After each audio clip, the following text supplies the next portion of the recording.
तो एक रिकॉर्डिंग करो सर। हाँ रिकॉर्डिंग कर दिया है, स्टार्ट कर दिया, ठीक है। तो क्या होता है कि फ्यूचर होता है और ऑप्शन होता है। तो फ्यूचर में डायरेक्ट हम उसको प्राइस को बाई करते हैं, जैसे रिलायंस का फ्यूचर बाई करना है तो रिलायंस फूट लिख के आता है, FUT लिख के आता है। तो उसमें क्या होता है ना कि जैसे रिलायंस का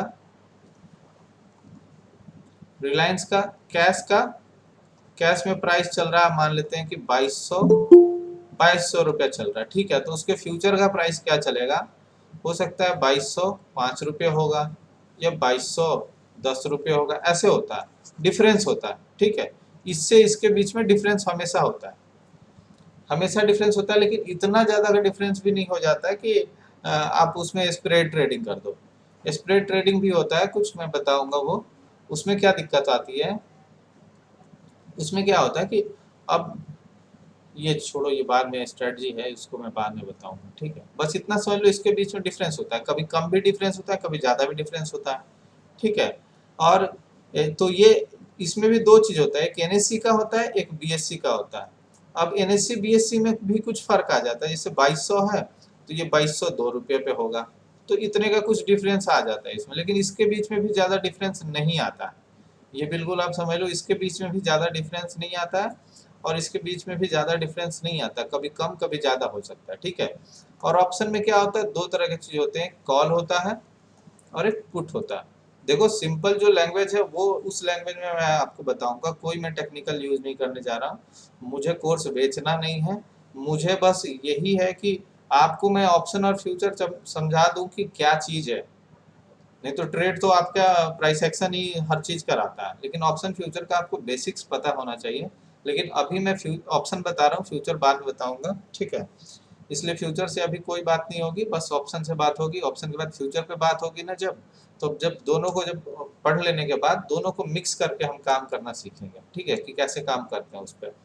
अब देखो कॉल और पुट था, कॉल पुट में क्या था कि जैसे अगर रिलायंस का कोई प्राइस चल रहा है, रिलायंस चल रहा है कितने पे, 2000 पे चल रहा है, ठीक है। एक चीज याद रखो, इससे आपको देखने से क्या पता लग रहा है कि रिलायंस से मैंने इक्विटी में भी ट्रेड कर लिया बाई सेल करके, फ्यूचर में भी ट्रेड कर लिया 2 बार बाई सेल करके, और कॉल में भी ट्रेड कर लिया 2 बार बाई सेल करके, और पुट में भी 2 बार ट्रेड कर लिया बाई सेल करके।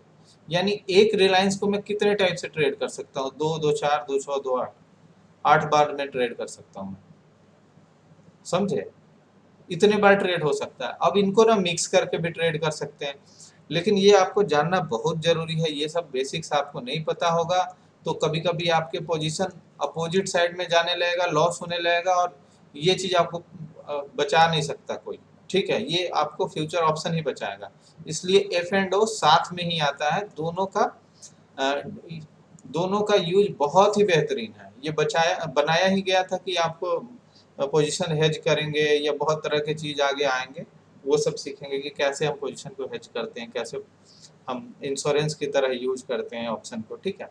अब देखो कॉल और पुट दो कॉन्सेप्ट आता है, कॉल और पुट का। तो कॉल और पुट सुनने से आप पहले समझ लो, कॉल जब भी कोई नाम लेता है कि कॉल खरीदना है या कॉल बेचना है, तो दो तरह से कर सकते हैं। कॉल खरीदना है,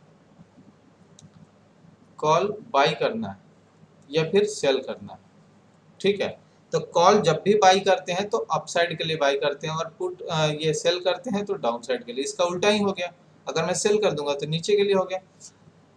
अब कॉल पुट का ये समझने से पहले समझ लो ये कॉल और पुट आया कैसे। जैसे मान लेते हैं कि 2200 रुपया रिलायंस का प्राइस चल रहा है, अगर आपको कोई कहे, जैसे मैं ही कहता हूँ कि मैं आपसे एक वो करता हूँ, एक डील करता हूँ कि कॉल को मैं महीने के लास्ट में ये रिलायंस को 2400 पे देख रहा हूँ। यानी मेरा एनालिसिस कहता है कि रिलायंस महीने के अंत तक, यानी सितंबर के महीने के अंत तक रिलायंस का रेट 2400 तक चला जा सकता है, ठीक है। तो जब मेरा ये थिंकिंग है तो मैं क्या करूँगा कि रिलायंस का 2400 का सीई, 2400 का सी मीन्स कॉल, 2400 का कॉल मैंने बाई कर लिया। तो मेरा क्या व्यू है कि मुझे लग रहा है कि इस सितंबर के लास्ट तक, यानी एक्सपायरी जो होता है हर एक्सपायरी कब होता है? अगर स्टॉक की बात करें तो उसका एक्सपायरी होता है लास्ट थर्सडे होता है महीने के। इंडेक्स की बात करें तो 4 बार एक्सपायरी होता है, वो भी थर्सडे का, हर थर्सडे को एक्सपायरी होता है। अगर मान लेते हैं कि अ, अगर ये एक्सपायरी के दिन छुट्टी है तो उसके एक दिन पहले का हो जाता है ऐसा, ठीक है। एक दिन पहले का हो जाता है किस में? इंडेक्स में। जैसे एक्सपायरी को, लास्ट एक्सपायरी मान लेते हैं थर्सडे को है, थर्सडे को छुट्टी है, गस्टेड हॉलीडे है, तो हॉलीडे की वजह से क्या किया जाता है कि बुधवार को ही एक्सपायरी कर दिया जाता है, ठीक है। लेकिन स्टॉक में ऐसा नहीं होता। स्टॉक में क्या होता है कि अगर लास्ट थर्सडे को छुट्टी है तो वो उसके सेकेंड लास्ट जो बचेगा वो थर्सडे, उस दिन एक्सपायरी उसका हो जाएगा, ठीक है। ये दोनों का अंतर है एक्सपायरी का। अब ये समझो कि मुझे ना रिलायंस का लग रहा है कि मेरा व्यू है कि 2400 के ऊपर जाएगा। मेरा क्या व्यू है कि 2400 के ऊपर जाएगा रिलायंस के लास्ट एक्सपायरी में, मतलब इस महीने के लास्ट को। तो इसके लिए मैं इससे सौदा क्या करूंगा कि मैंने कहा कि ऊपर जाएगा, और ऊपर जाएगा वो मेरा हो जाएगा। अगर मैं सही हुआ तो ऊपर जितना प्राइस जाएगा उतना मेरा राइट है कि मैं उस पर बाई कर सकता हूँ। कैसे बाई कर सकता हूँ? जैसे मान लिया कि मैंने 2400 के ऊपर कहा, तो और सितंबर खत्म होते होते, मतलब सितंबर लास्ट थर्सडे बचा एक्सपायरी के दिन, उस दिन चला गया 2500 पे चला गया, ठीक है। 2500 पे चला गया। रिलायंस कितना था? 2200 पे था, अब चला गया 2500 पे। तो कितना पॉइंट ऊपर गया? यहां से गया है 300 पॉइंट ऊपर। लेकिन आपके स्ट्राइक, जो आपने स्ट्राइक बाई किया था, उससे 100 रुपये ऊपर है। तो आपका क्या यहाँ वो है रोल कि आप क्या कर सकते हो उस केस में एक्सपायरी के दिन?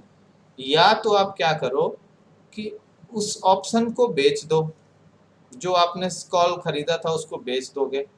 तो जो कॉल आपने खरीदा था वो लास्ट में जब बेचोगे नहीं, लास्ट में जो सेटलमेंट होगा, तो सेटलमेंट के टाइम में आप क्या करोगे? दो तरह से कर सकते हो, एक या तो सेटलमेंट कर लो या तो फिर डिलीवरी ले लो, ठीक है। सेटलमेंट कर लो या फिर डिलीवरी ले लो। तो सेटलमेंट में क्या होता है कि जब प्राइस आगे चला गया, 2400 से ऊपर चला गया, और आपका थिंकिंग भी था क्या है कि 2400 से ऊपर जाएगा, अब प्राइस 2400 से ऊपर है 100 पॉइंट, तो सेटलमेंट के दिन क्या करेगा? आपको 100 रुपये वो दे देगा, 100 रुपये देगा, नंबर ऑफ लॉट्स, यानी जितने लॉट हैं उससे मल्टीप्लाई कर लो। अगर रिलायंस का 250 शेयर का लॉट है, 250 इंटू 100, यानी वो आपको 25,000 आपके अकाउंट में दे देगा, ठीक है। अब लेकिन देखो, इतना भी वो नहीं है कि 25,000 दे देगा। तो आपने जो ये बाई किया था, तो इसके लिए ना आपको एक प्रीमियम जमा करना पड़ता है। इसके लिए प्रीमियम जमा करना पड़ता है। प्रीमियम क्या जमा करना पड़ता है? आप कह रहे हो कि इसके ऊपर जाएगा तो मुझे जो एक्स्ट्रा जो जाएगा ऊपर वो मेरा हो जाएगा। तो वो कहेगा कि फिर मेरा क्या फायदा है भाई, तुम मेरे से ये डील कर रहे हो, तो तुम्हें जब फायदा है, मान लेते हैं 2400 से 2500 गया, हो सकता है कि 4000 चला जाता, तो मैं जिसके साथ डील कर रहा हूँ उसको तो लॉस ही है, उसको भी तो फायदा मिलना चाहिए। तो वो कहता है कि चलो तुम्हारी बात मैं मानता हूँ, लेकिन 2400 के ऊपर नहीं जाता है। 2400 का तुमने खरीदा है, 2400 का तुम्हारा थिंकिंग है, और 2400 के ऊपर नहीं जाता है। तो जो तुमने प्रीमियम दिया है, 10 रुपये दिया है या फिर 20 रुपये दिया है, जो भी दिया है, अगर प्रीमियम 10 रुपये का है तो 10 रुपये प्रीमियम दिया, वो सारा आपका जीरो हो जाएगा। सारा जीरो हो जाएगा मीन्स वो सारे प्रीमियम मेरे पास आ जाएंगे। यानी मेरा क्या फायदा हो सकता है? 250 इंटू 10, यानी मेरा 2500 का फायदा हो सकता है। किस केस में फायदा हो सकता है? देखो, दो लोग हैं, बायर और सेलर। जैसे मान लेते हैं गौरव हो गया, बायर है, मैं सेलर हूँ। गौरव ने कहा कि भाई मुझे ना प्रीमियम दे दो 10 रुपये में, 2400 के ऊपर मुझे दिख रहा है कि रिलायंस 2400 के ऊपर जाएगा, लेकिन और 2400 के ऊपर जितना चला जाए इस एक्सपायरी को तुम्हें मुझे देना होगा, जितना ऊपर चला जाए। तो अब मैं भी तो घाटे का सौदा नहीं करूंगा ना। तो मैं बोलूंगा कि ठीक है, 2400 के ऊपर जितना जाएगा वो तुम्हारा, और 2400 के नीचे जितना रहेगा, नीचे 1 रुपये भी रह गया ना नीचे, तो वो तुमने जितना प्रीमियम दिया है वो मेरा हो जाएगा। तो दोनों बराबर के सौदा हो गए ना। लेकिन इसमें क्या हुआ, मेरा प्रॉफिट 2500 ही हो सकता है और गौरव का प्रॉफिट 25,000 तक हो सकता है ना। लेकिन इससे क्या लगता है मैं मूर्ख हूँ? मैं मूर्ख हूँ नहीं ना। तो ये इसके पीछे बहुत सारे लॉजिक आते हैं, बहुत सारे ग्रीक्स होते हैं कि ये 10 रुपये धीरे धीरे टाइम के साथ भी बहुत तरह का चेंज आता है, बहुत बहुत इसमें ऐसे टर्म्स होते हैं जिसके कारण ये बदल जाता है। ठीक है, वो आगे देखेंगे। यानी ओवरऑल हम देख रहे हैं कि मैं सेलर था, मैं बेच रहा था और गौरव था बायर। तो गौरव को अनलिमिटेड बाइंग का वो है, मतलब अनलिमिटेड प्रॉफिट होने का चांस है। यानी 100 रुपया बढ़ा तो 2500 रुपया का 25,000 का फायदा हो गया, 200 बढ़ जाता तो 25,000 का 50,000 का फायदा हो जाता, 400 बढ़ जाता तो 1 लाख का फायदा हो जाता। यानी एक तरह से कह सकते हैं कि गौरव कॉल बाई कर रहा है तो अनलिमिटेड प्रॉफिट हो सकता है, लेकिन लॉस कितना हो सकता है? सिर्फ ये 10 रुपये का प्रीमियम इसका जा सकता है। और वो भी किस केस में लॉस हो सकता है? जब 2400 के नीचे ही रह गया मार्केट, 2400 के नीचे ही रह गया रिलायंस, तो उसका 10 रुपये का प्रीमियम का लॉस हो सकता है। लेकिन मेरा मेरा तो है कि नीचे कहीं भी रहता है तो मुझे 10 रुपये का ही लॉस प्रॉफिट होगा, उससे ज़्यादा का प्रॉफिट मैं सोच भी नहीं सकता। जो प्रीमियम है, गौरव ने सिर्फ मुझे प्रीमियम ही तो दिया, उसके अलावा तो कहीं और से प्रॉफिट मेरे पास आएगा नहीं। यानी हम कह सकते हैं कि जो ऑप्शन बायर है, ऑप्शन बायर है, ऑप्शन बायर है, चाहे कॉल हो या फिर पुट हो, तो उनका क्या होता है? अनलिमिटेड अनलिमिटेड क्या होता है? प्रॉफिट हो सकता है, प्रॉफिट अनलिमिटेड, और लॉस लिमिटेड। ठीक है। और ऑप्शन सेलर जो है, मैंने क्या किया है, यहाँ ऑप्शन सेल किया है। ये 2400 का स्ट्राइक प्राइस मैंने सेल किया था गौरव को, जिसमें 10 रुपया प्रीमियम मैंने इससे लिया था। और गौरव ने क्या किया था? 2400 का ये प्राइस बाई किया था मेरे से, ठीक है, जिसने 10 रुपये का प्रीमियम मुझे दिया था। सेलर क्या करता है? प्रीमियम रिसीव करता है, याद रखिएगा, सेलर प्रीमियम रिसीव करता है, बायर प्रीमियम पे करता है। ठीक है। और सेटलमेंट के टाइम में अगर प्रीमियम सेटलमेंट के टाइम में सब खत्म हो जाता है, सेटलमेंट के टाइम में स्ट्राइक प्राइस आपके प्राइस से ऊपर है तो मुझे देना पड़ेगा, अगर नीचे है तो प्रीमियम आपका चला जाएगा। तो अगर मैं यहाँ सेलर हूँ, ऑप्शन सेलर हूँ, तो मेरा क्या होगा? अनलिमिटेड लॉस हो सकता है, अनलिमिटेड लॉस हो सकता है। मीन्स अगर मैं सोया रह गया, मैंने उसको वो नहीं किया, देखा नहीं, तो मेरा पूरा का पूरा अकाउंट साफ हो जाएगा। उसके साथ साथ ब्रोकर मेरे घर पे फोन करके कहेगा कि भाई पैसे दो। अगर मैं घर से पैसे उसको नहीं दूंगा तो वो पावर ऑफ अटॉर्नी वाला पेपर ले आएगा, कहेगा कि भाई तुम्हारा घर मैं बेच रहा हूँ। और लिमिटेड प्रॉफिट है, ठीक है, ये समझो।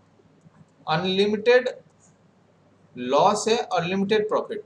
मीन्स 100 रुपये बढ़ने की वजह से गौरव को 25,000 मिल गया, और गौरव के गलत प्रिडिक्शन की वजह से उसने कितना लॉस किया? सिर्फ 2500 का लॉस किया। तो सेलर ने, यानी मैंने कितना प्रॉफिट किया?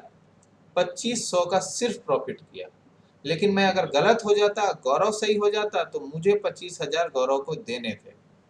इतना आपको समझ में आ गया? सेम चीज मैं एक बार पुट का एग्जांपल दे देता हूँ। ठीक है, कि घर बेचने वाला क्लॉज भी है क्या? हाँ, घर बेचने वाला क्लॉज भी रहता है क्या? जो मैंने बताया वो बेच सकता है भाई। अगर आपने अनलिमिटेड लॉस कर, एग्रीमेंट में कुछ होगा ना क्लॉज, ऐसा है ना? हाँ हाँ, वो सारा आपसे साइन कराया हुआ है, पावर ऑफ अटॉर्नी आपका लिया हुआ है, आपसे वो सारे पैसे निकाल सकता है, जिस मेथड से आप निकालना चाहो वो आपने साइन करके दिया है। इतना आप जब भी अकाउंट खुलवाते हो, डीमैट अकाउंट, इतना साइन ऐसे नहीं कराता है, हाँ हाँ, वो सारे इंटरनल पेपर पे अकाउंट साइन रहेगा करा ये। देता है। अरे सर, लेकिन हम लोग के पास कुछ, हमारे सबके नाम पे कुछ है ही नहीं है, फिर क्या रहेगा? आपके आपके पिताजी का ले जाएगा पैसे सारे। उनको देखो, उनको रूल पता है, उनको रूल पता है कि यहाँ स्टूडेंट भी आएंगे जिनके पास पैसे नहीं है, तो इसलिए वो ऐसे करता है कि आप डिपेंडेंट जिस पे हो उनका पैसा ले जाएगा। समझे? पिताजी तो बोलेंगे हमें नहीं पता, अब लड़का ही ले जाओ अब हमारा। हाँ, लड़का ही ले जाओ, मुझे नहीं रखना है इसको। अच्छा, अब समझो ये देखो, अब इसको समझाता हूँ मैं बैंक निफ्टी के थ्रू, ठीक है। अब बैंक निफ्टी चल रहा है 36,700 पे चल रहा है, सॉरी 3700 कर दो, 37,000 कर दो ना इसको, 37,000 पे चल रहा है, ठीक है। अब देखो, अब इसमें मैं शशांक जी को ले लेता हूँ, ठीक है, मैं और शशांक जी। अब यहाँ पे क्या है,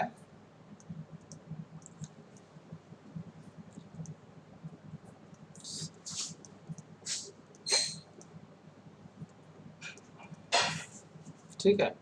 अब यहाँ पे देखिए 37,000 पे बैंक निफ्टी है, ठीक है। अब क्या लग रहा है, शशांक जी को लग रहा है कि 37,000 से ऊपर मार्केट जाएगा ही नहीं, ठीक है।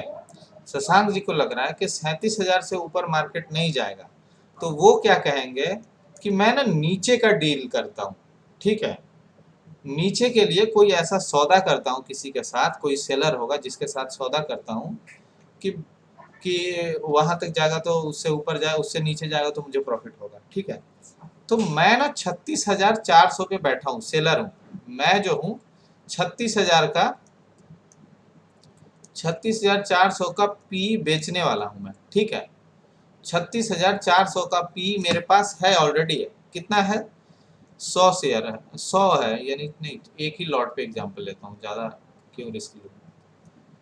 25 क्वांटिटी, यानी एक लॉट मेरे पास बैंक निफ्टी का है, 1 लॉट, ठीक है, इतना। अब शशांक जी कहते हैं क्या, शशांक जी को लग रहा है ना कि 37,000 पर तो मार्केट आ चुका है, यहाँ से यहाँ तक आ चुका है, मार्केट को डीप लेना चाहिए कहाँ तक, 36,000 तक। शशांक जी का जो एनालिसिस है 36,000 तक जाने का चांस है कि नीचे जाएगा, फिर उसके बाद ऊपर जाएगा, ठीक है, ये इनको लग रहा है। तो इनको क्या है, इनका मन में क्या आएगा कि मुझे ना पुट बाई कर लेना चाहिए, ठीक है।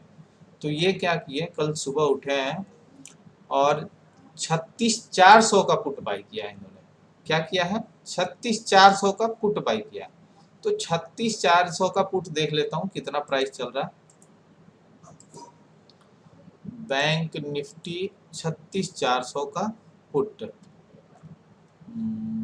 36,400। अब देखो बैंक निफ्टी का जब मैं समझा रहा हूँ तो आपको वीकली एक्सपायरी का समझा देता हूँ, ठीक है, कि वीकली एक्सपायरी का डील कर रहे हैं, ये चाहते हैं कि एक ही वीक में सारा काम मेरा हो जाए, लॉस हो या प्रॉफिट हो जो भी। तो अब देखो 36,400 का यहाँ पे है, इनका पी का वैल्यू क्या है, एक मिनट यार, ये तो स्क्रीन पे आ गया, थोड़ा सा नीचे लाना पड़ेगा, ठीक है।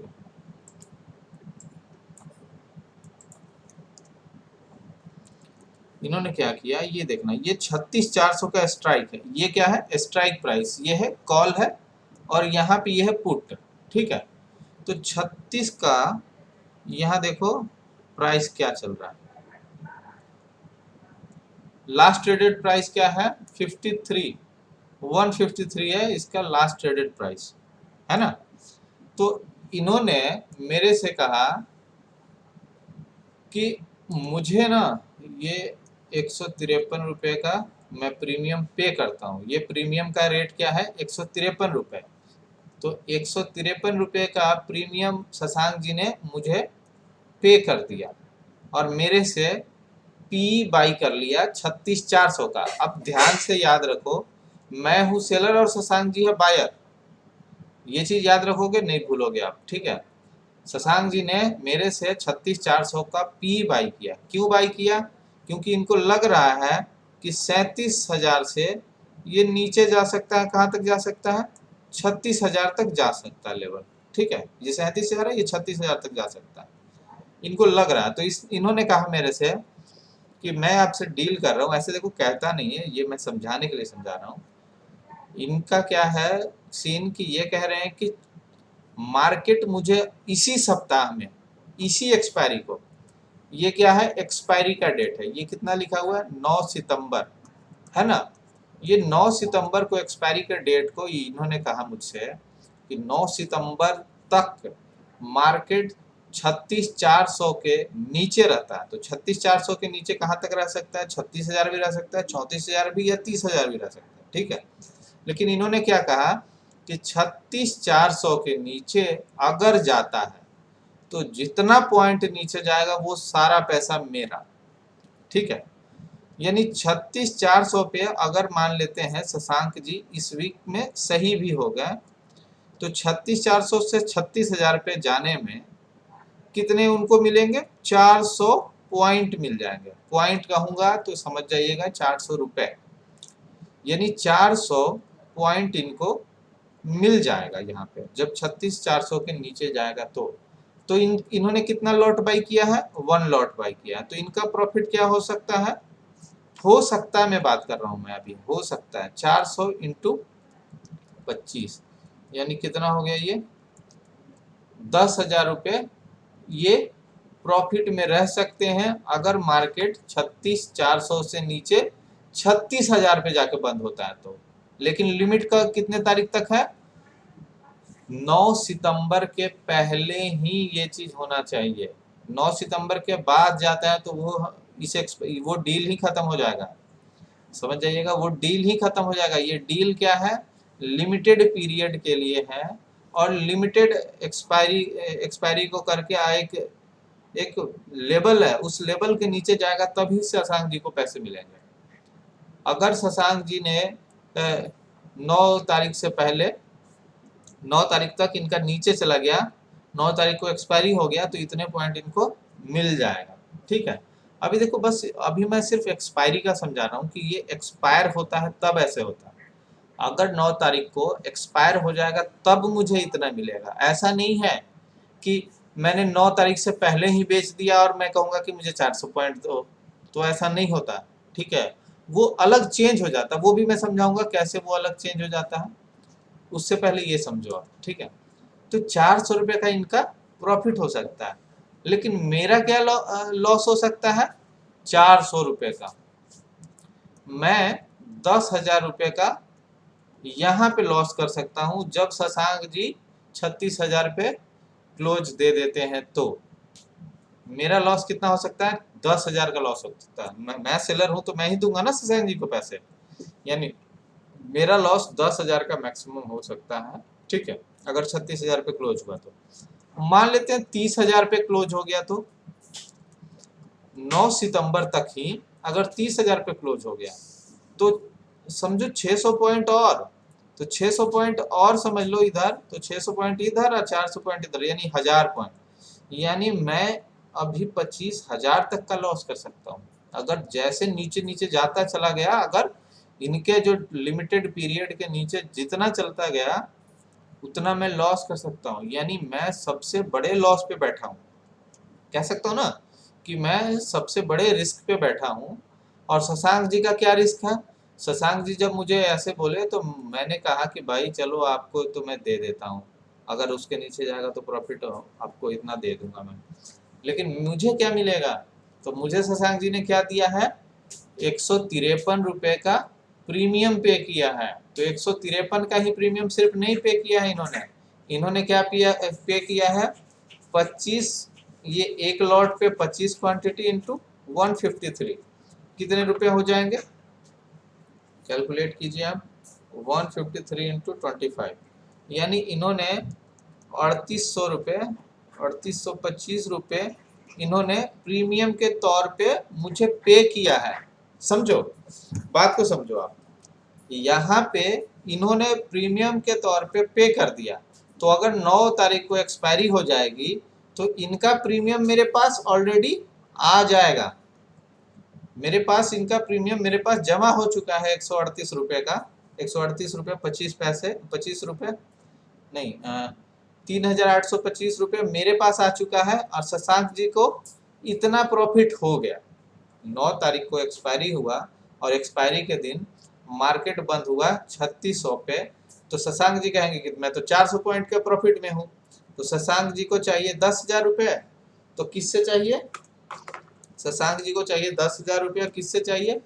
मेरे से चाहिए। तो मैं शशांक जी को 10,000 दूंगा, तो क्या आपको लग रहा है कि मैं पूरा 10,000 शशांक जी को दे रहा हूँ? नहीं, 10,000 रुपया शशांक जी का प्रॉफिट हुआ, क्योंकि 400 पॉइंट उन्होंने गेन किया। कहाँ से?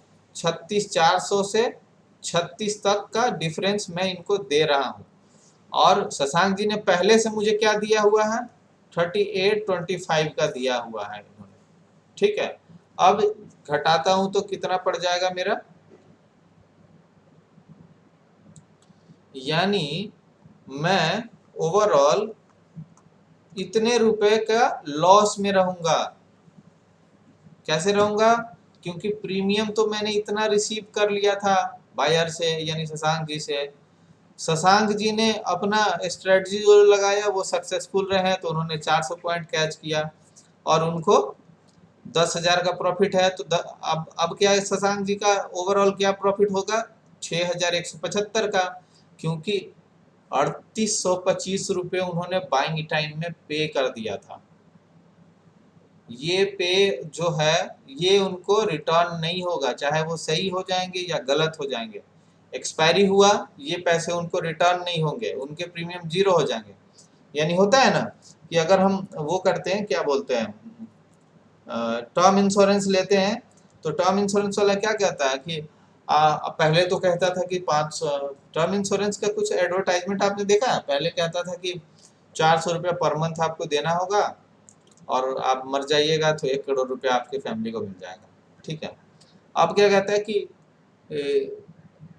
20 रुपये पर डे के हिसाब से दिखाता है कि 20 रुपये पर डे के हिसाब से आपको पैसे लगेंगे, और ऐसे ऐसे एडवर्टाइजमेंट दिखाता है कि आपको लगे नहीं कि मैं ज़्यादा पैसे पे कर रहा हूँ, ठीक है। तो मेन वो क्या करते हैं, उनका क्या रहता है कि 400 रुपया मान लेते हैं मंथली वो आपसे ले रहे हैं, तो साल में कितना ले लेंगे? 12 चौके 48 होता है ना, 4800 रुपये ले लेंगे, इतना ही होगा ना। 400 रुपया पर मंथ ले रहे हैं तो 12 महीने के लिए 4800 रुपये ले लेंगे वो, ठीक है। और अगर आपने 80 साल तक मतलब वो रह गए, जिंदा रह गए, तो 80 साल इंटू 4800, तो ये कितना पैसे हो जाएंगे? 80 साल इंटू 4800, यानी आपने ओवरऑल इंश्योरेंस कंपनी को 3,84,000 रुपया पे कर दिया पूरे लाइफ में। अगर आप 80 साल तक का उसने भी बता दिया कि एक लिमिट है सर, ऐसा नहीं कि पूरे लाइफ में आप कभी भी मरिएगा तो आपको पैसे देंगे ही देंगे 1 करोड़। नेचुरल डेथ पे नहीं देता है लोग, अब नेचुरल डेथ पे भी देता है लेकिन एक लिमिटेड पीरियड के लिए, ऐसा नहीं कि 100 साल के बाद भी कवर कर रहा है आपका। ये लाइफ कवर देता है कितना? 70 साल 80 साल। जैसे अब किसी की एज कम होती है, जैसे न्यू ज्वाइन किया है, कोई नौकरी लिया है, उसकी एज कम है, तो उनको ना 70 साल का भी कवर दे देते हैं, 80 साल का भी कवर दे देते हैं। यानी 80 साल में 80 साल के पहले आपकी नेचुरल भी डेथ होती है तो आपको 1 करोड़ टर्म इंश्योरेंस कंपनी वाले देते हैं, ठीक है। लेकिन अगर आपकी 80 साल के पहले डेथ नहीं होगी तो 3,84,000 आपको आपके पैसे 0 हो जाएंगे, मतलब 3,84,000 इंश्योरेंस कंपनी के पास चले जाएंगे, ठीक है। अब इंश्योरेंस कंपनी ऐसा हजारों लाखों प्लान चला रहा है और लाखों कस्टमर है, तो लाखों से इनके पास इतने पैसे आ रहे हैं। अब ऐसा नहीं है कि सारे लोग 80 साल के पहले मर ही जाते हैं, ठीक है। कुछ लोग जिंदा भी रहते हैं तो उनका प्रीमियम 0 हो जाता है, कोई फायदा नहीं मिलता। यानी टर्म इंश्योरेंस का फायदा तभी है जब आदमी को आप खो दे, जिसका आपने कराया है उसको खो दिया आपने, तभी उसका फायदा है। तो सेम चीज इसमें भी है कि इसमें भी एक टर्म इंश्योरेंस की तरह है कि अगर आपने बाई किया है तो टर्म अगर आपके अनुसार नहीं चलता है मार्केट, ठीक है, तो आपका प्रीमियम 0 हो जाएगा। अगर आपके अनुसार चलता है तो आपके इसके ऊपर का जितना प्रॉफिट होगा वो आपको मिल जाएगा। यानी गया तो कितना? 153 रुपये गया, और आया तो अनलिमिटेड आ सकता है, क्योंकि जब फॉल होता है तो हजार पॉइंट का भी कभी कभी फॉल हो जाता है। 1000 पॉइंट जब नीचे आ गया, मान लेते हैं 37,000, अगर 37,000 का भी बाई कर लेते तो 1000 पॉइंट नीचे आता तो 1000 पॉइंट का उनको प्रॉफिट हो सकता था, सेलर को 1000 पॉइंट का लॉस हो सकता था।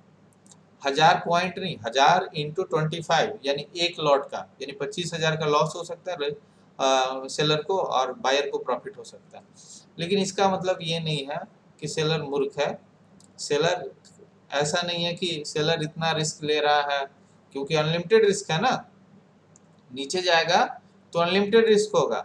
सेलर को सिर्फ कमाने के लिए क्या मिलता, सिर्फ 153 रुपया।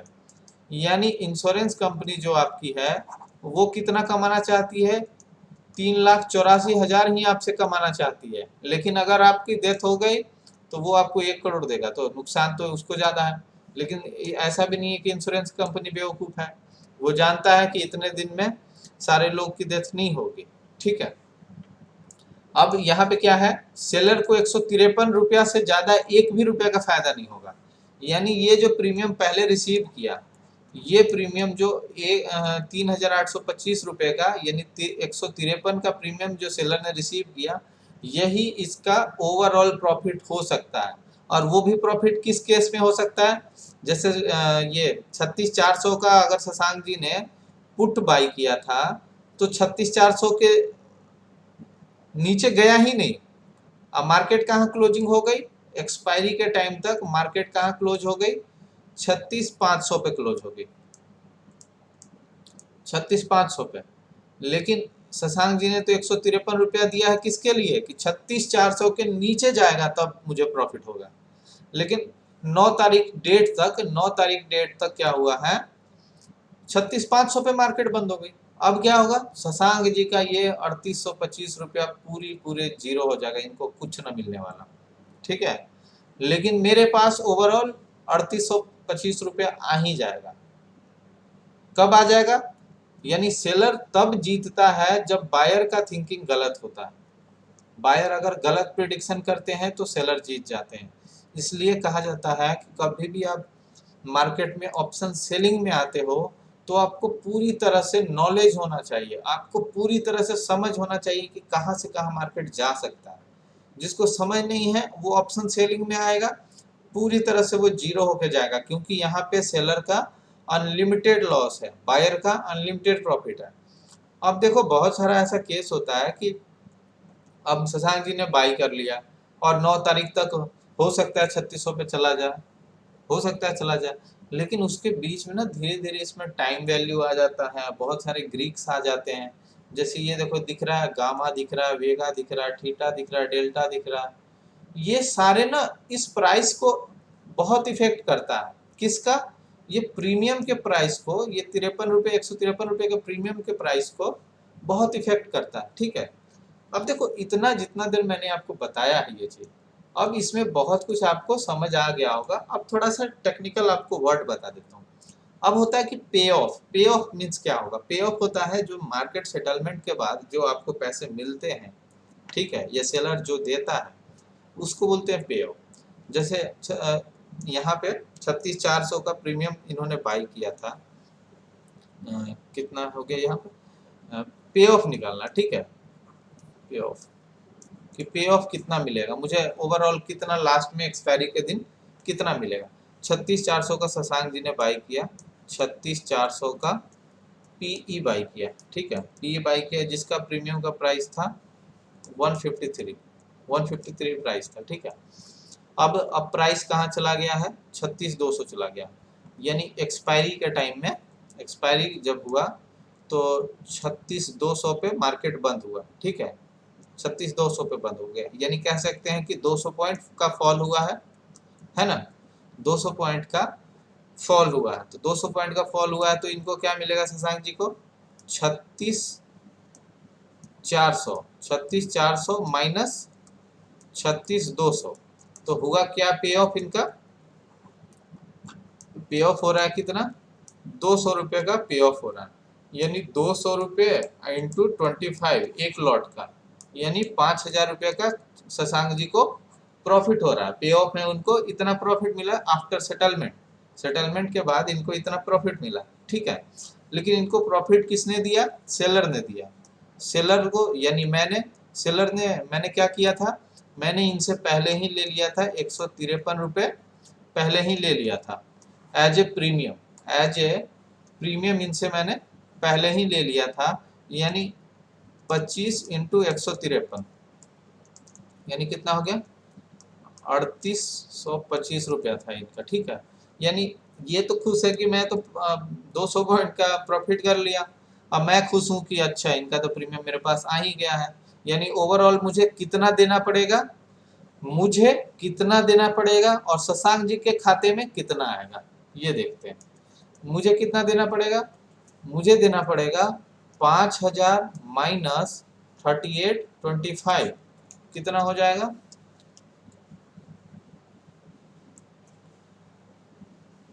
यानी 1117 रुपये मुझे सिर्फ देने होंगे और शशांक जी के अकाउंट में 1117 रुपये ही आएंगे प्रॉफिट में, ठीक है।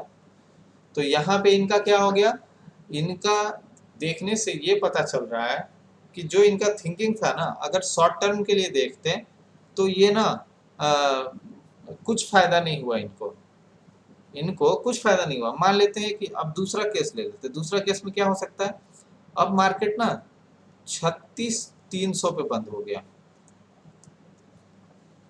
सॉरी 36,400 का बाई किया था, 36,300 बंद।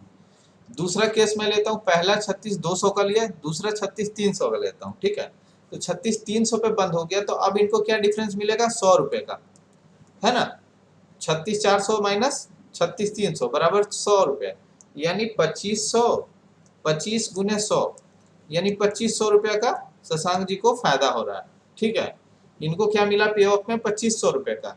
लेकिन इन्होंने पहले से प्रीमियम कितना दिया हुआ था, 153 का प्रीमियम दिया हुआ था, 138 रुपया पहले से इन्होंने पे किया हुआ था।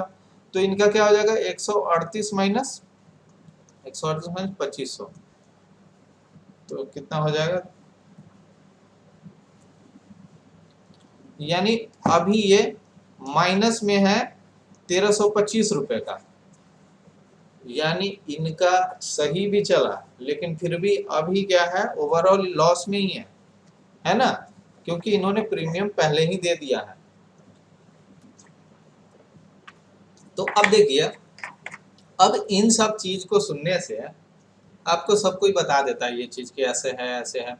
अब इन सब को सुनने से एक चीज आप कंक्लूजन निकाल सकते हो कि अगर आप ऑप्शन बायर हो, अगर आप ऑप्शन बायर हो तो आप किस केस में अच्छा पैसा बना सकते हो।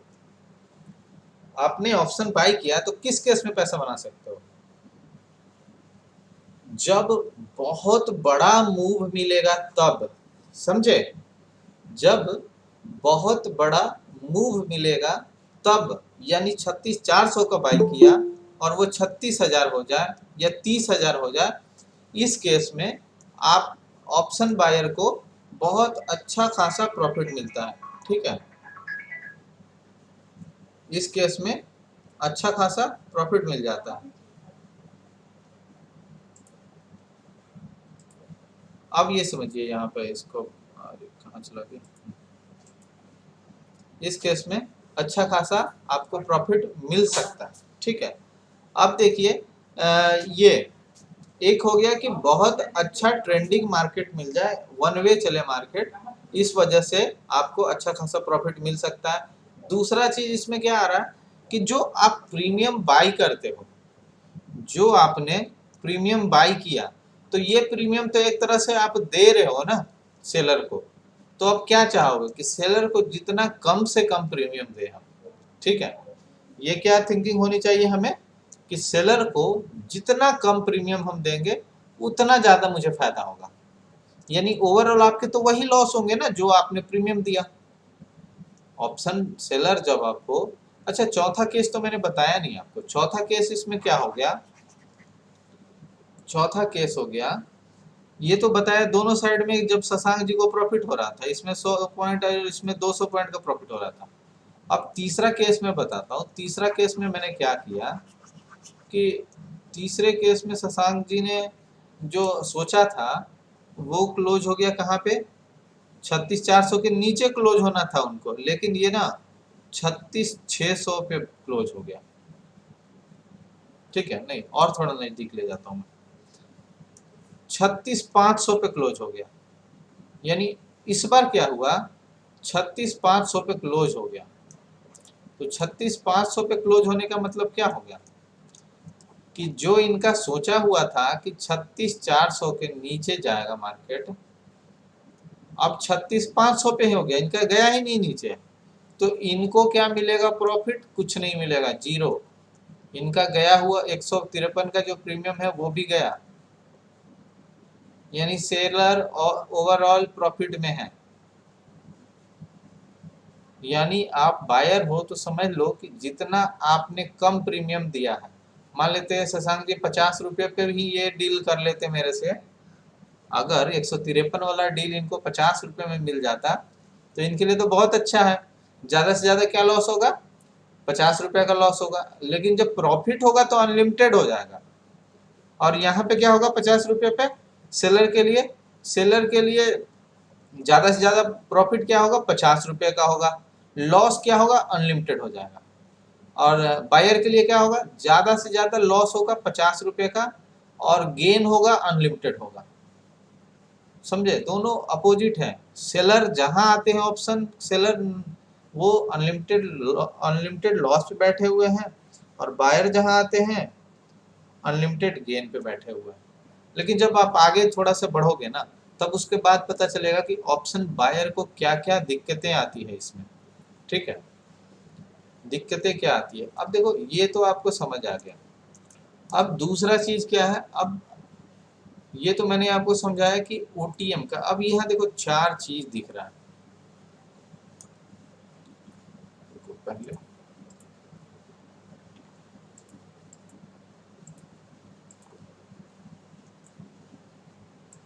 ठीक है, अब आपको ना ये है सेंसिबल का है, ऑप्शन चेन बोलते हैं इसको, और इसमें बैंक निफ्टी का मैंने ऑप्शन चेन खोला हुआ है, जिसमें ये है स्ट्राइक प्राइस, और ये वाला है क्या हमारा एट द मनी, इसको क्या बोलेंगे?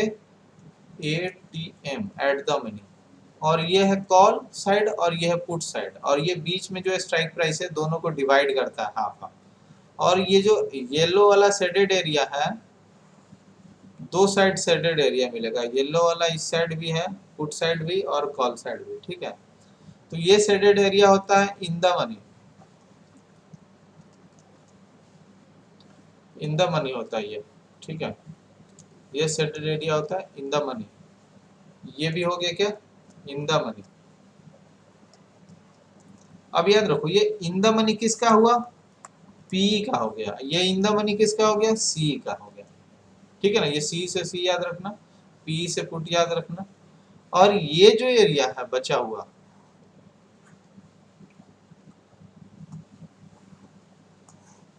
इसको बोलते हैं OTM, out of the money, मतलब आउट ऑफ द मनी जो बाहर है, ओटीएम। अब ये चीज समझ गए। इन द मनी किसको बोलते हैं? जो प्राइस चल रहा है उसके अंदर का जितना प्राइस होगा, जो प्राइस चल रहा है, जैसे 36,000 या 37,000 जो भी चल रहा है, 37,000 के नीचे जितना प्राइस होगा, कौन सा प्राइस होगा? 36,800 होगा। 37,000 के नीचे जितना प्राइस होगा, 37,800, 700, 600, 500, 400, 200, 36,000, 35, ये सारा इन द मनी है। ये इन द मनी क्या होता है? इन द मनी जो प्राइस चल रहा है उसके अंदर का मनी, ये कॉल साइड में, कॉल साइड में, यानी कॉल साइड में हमेशा ऊपर के लिए देखते हैं। जब बाई करना होता है तो ऊपर के लिए देखते हैं। किसका देखेंगे? 37,000, 37,200, 300, 400, 500। तो ये हमारा सोचा हुआ है कि आगे जा सकता है, तो ये कॉल साइड में ये ओटीएम हो जाता है। जो मैं चाह रहा हूं कि ये आने वाला है, जो आने वाला है वो कॉल साइड में ओटीएम हो जाता है, और जो चला गया प्राइस वो कॉल साइड में इन द मनी हो जाता है। याद हो गया? कॉल साइड में कैसे याद रखेंगे? जो प्राइस आने वाला है आगे वो ओटीएम हो जाता है।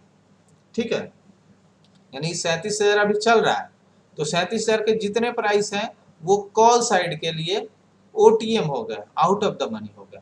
लेकिन 37,000 के पहले जो प्राइस बीत चुके हैं वो क्या हो गए? इन द मनी हो गए, कॉल साइड के लिए। अब इसी को जस्ट उल्टा हम देखेंगे, तो जस्ट उल्टा क्या होता है इसका? जस्ट इसका उल्टा होता है पुट। पुट होता है, तो पुट में क्या होता है? पुट मैंने शुरू में बताया था, पुट हमेशा नीचे नीचे गिरने के लिए देखते हैं। ठीक है,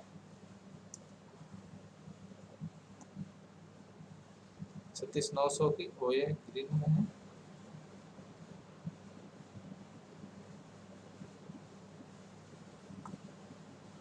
और वो उसका जो ये ओपन इंटरेस्ट का बताऊंगा मैं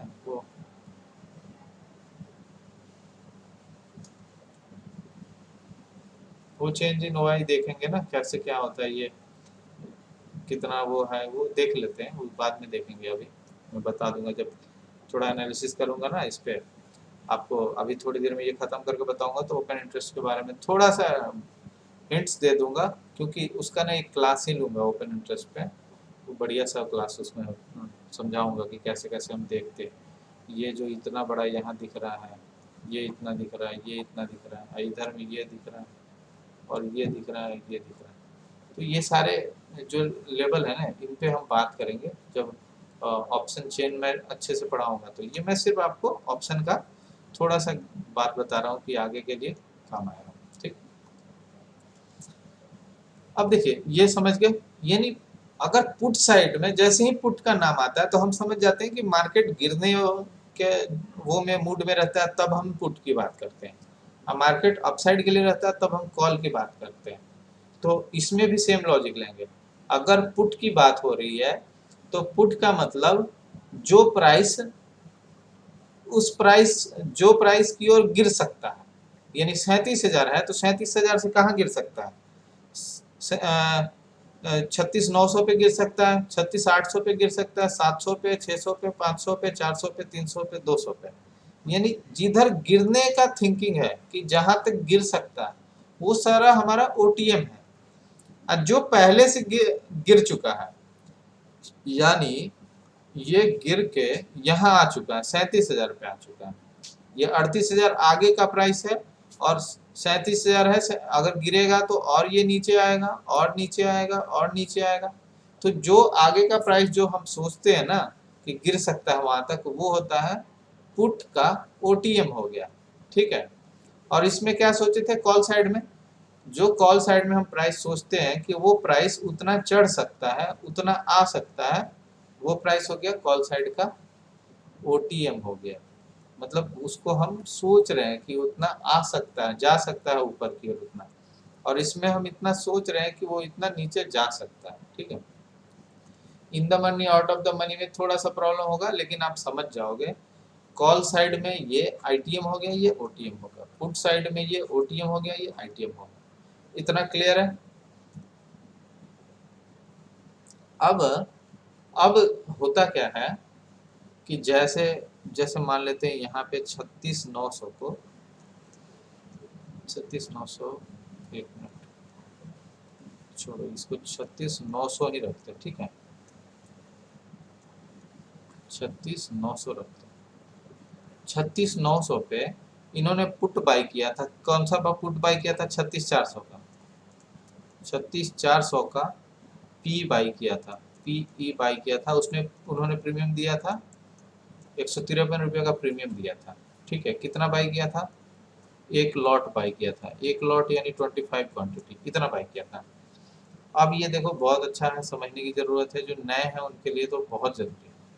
तो शशांक जी का थिंकिंग था कि नीचे जाएगा तो इनको प्रॉफिट होगा, तो इन्होंने प्लान तो किया था कि 36,400 के नीचे जाएगा तो जितना नीचे जाएगा वो सारा पैसा मेरा हो जाएगा। ठीक है, लेकिन आप सोचो 9 सितंबर तक, 9 सितंबर आने में अभी कितना टाइम है? आज मान लेते हैं 2 सितंबर है, ठीक है, 3 सितंबर आएगा, 4 सितंबर आएगा, 5, 6, 7, 8, 9, इतना आएगा, आते रहेगा ना धीरे धीरे।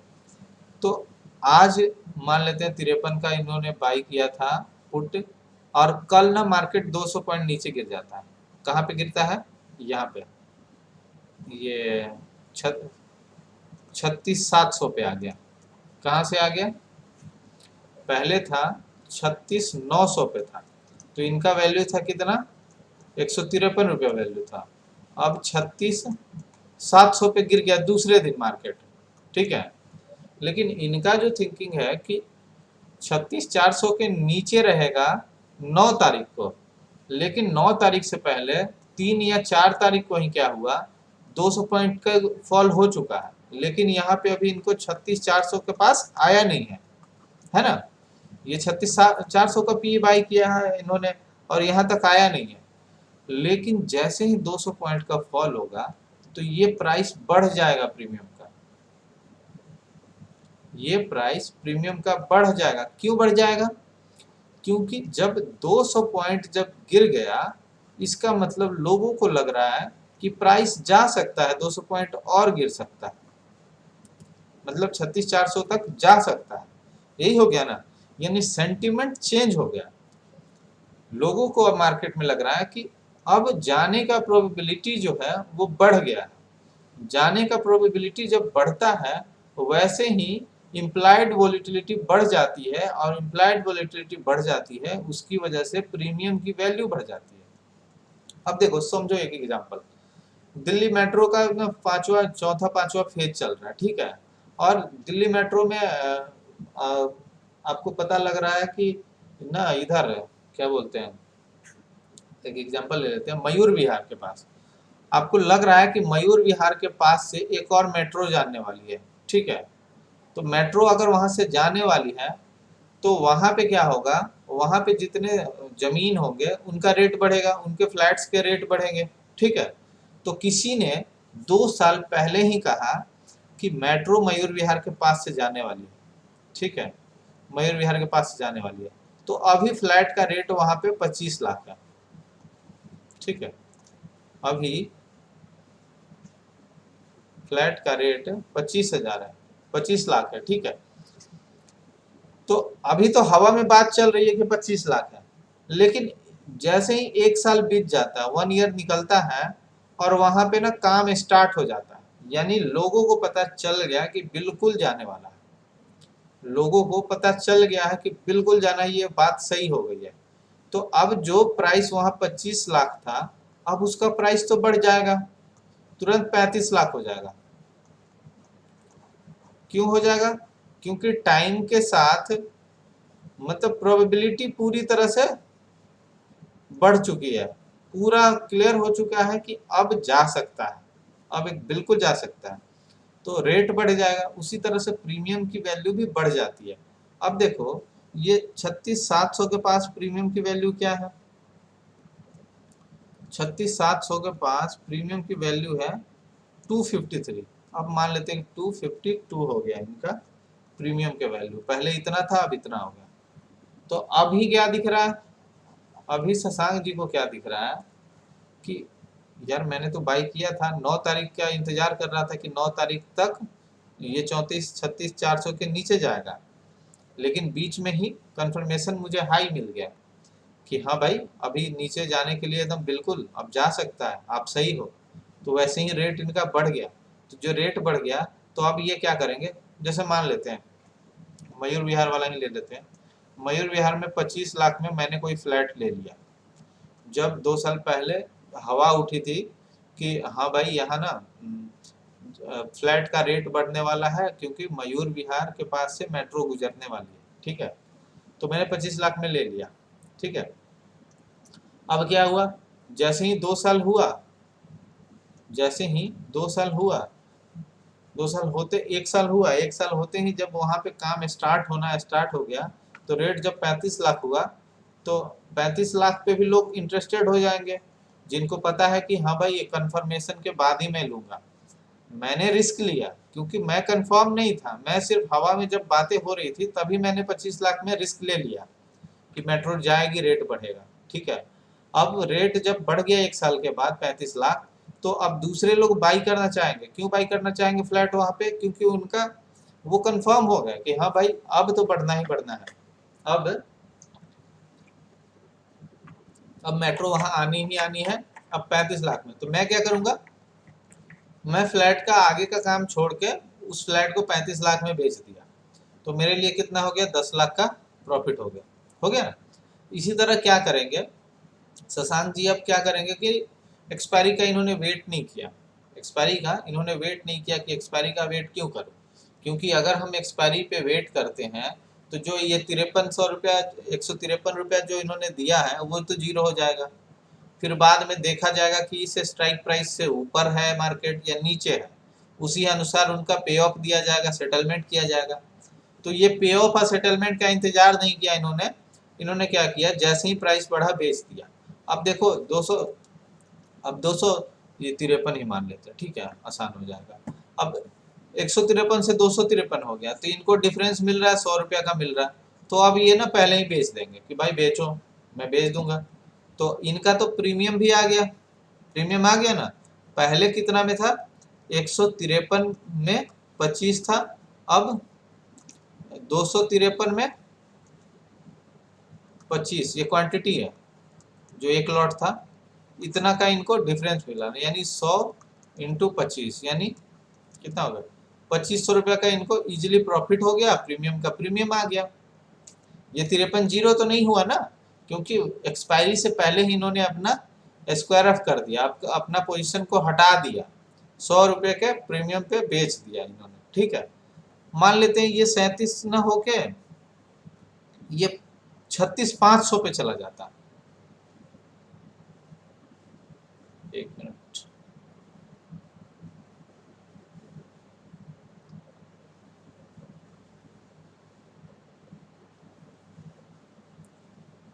ये बाई किया इन्होंने इतना में, अब ये चला गया,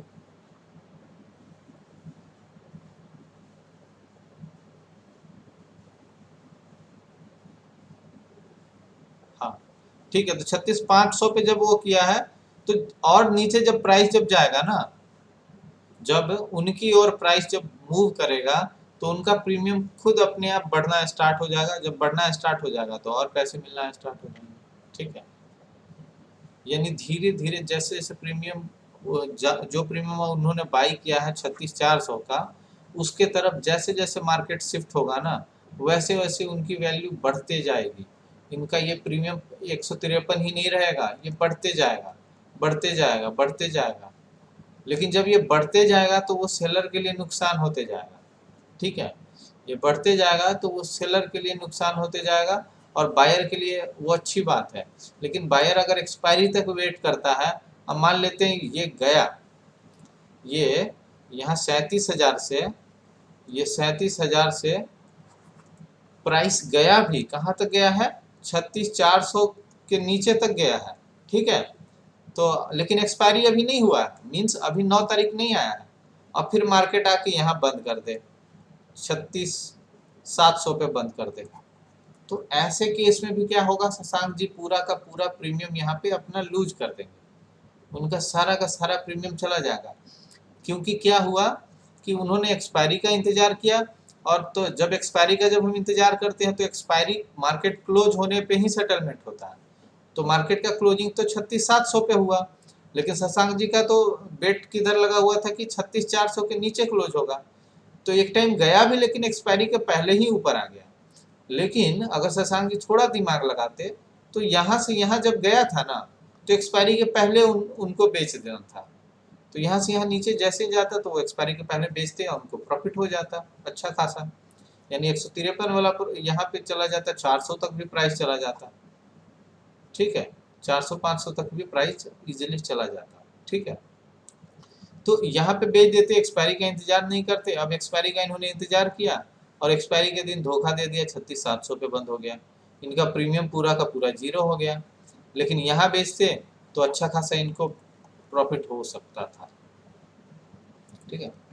इतना तक आपको समझ आ गया है? तो इतना समझ आ गया तो बैंक निफ्टी का आप लोग अब जब चार्ट देखोगे तो आपको पता चलेगा कि कहाँ पे बाई कर सकते हैं, कहाँ पे सेल कर सकते हैं, ठीक है। अब इसमें एक चीज और है जो आपको ना समझ नहीं आती है, जब नए नए आप ऑप्शन देखते हो, नए नए ऑप्शन सीखते हो, तो वो चीज समझ नहीं आती है। एक्सपायरी के दिन सेलर को दूर का ओटीएम में अच्छा पॉइंट मिलता होगा, वॉल्यूम भी ठीक है, दूर के ओटीएम में अच्छा पॉइंट मिलता होगा एक्सपायरी के दिन। देखो यही तो गलती है, सेलर कभी भी दूर के ओटीएम में ज़्यादा इंटरेस्टेड नहीं होते। उनको जितना ज़्यादा बढ़िया प्रीमियम मिलेगा वो उससे ज़्यादा वो वही उसके पास आएंगे, ना कि बहुत दूर का छोटा प्रीमियम। क्योंकि मान लेते हैं जैसे शशांक जी का केस में ही देख लो, अगर शशांक जी 153 में बाई करते हैं तो इनका प्रीमियम बढ़िया है, बहुत ज़्यादा है, बहुत ज़्यादा ये प्रीमियम पे कर रहे हैं किसी प्राइस को लेकर।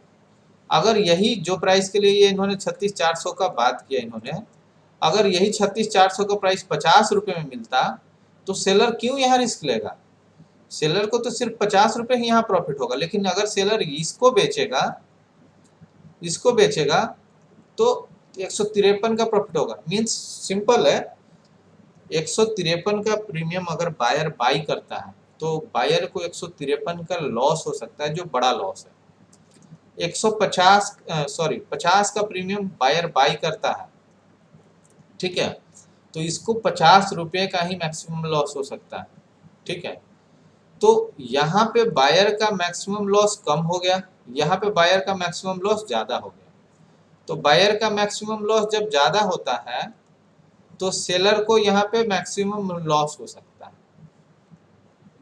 है ना?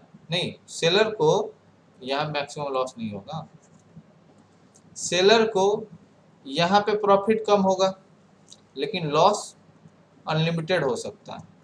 लेकिन इस वाले केस में प्रॉफिट तो चलो कुछ हिसाब से ज़्यादा ही है, लेकिन लॉस भी अनलिमिटेड अभी है ही। तो ये वाला केस अच्छा रहेगा ना, प्रॉफिट तो मिले कम से कम, अनलिमिटेड लॉस तो दोनों में मिल सकता है। 50 वाला भी प्रीमियम सेल करेगा उसमें भी मिल सकता है, 153 वाला करेगा उसमें भी मिल सकता है अनलिमिटेड लॉस, लेकिन प्रॉफिट जिसमें ज़्यादा मिलेगा उसमें ज़्यादा लोग काम करेंगे।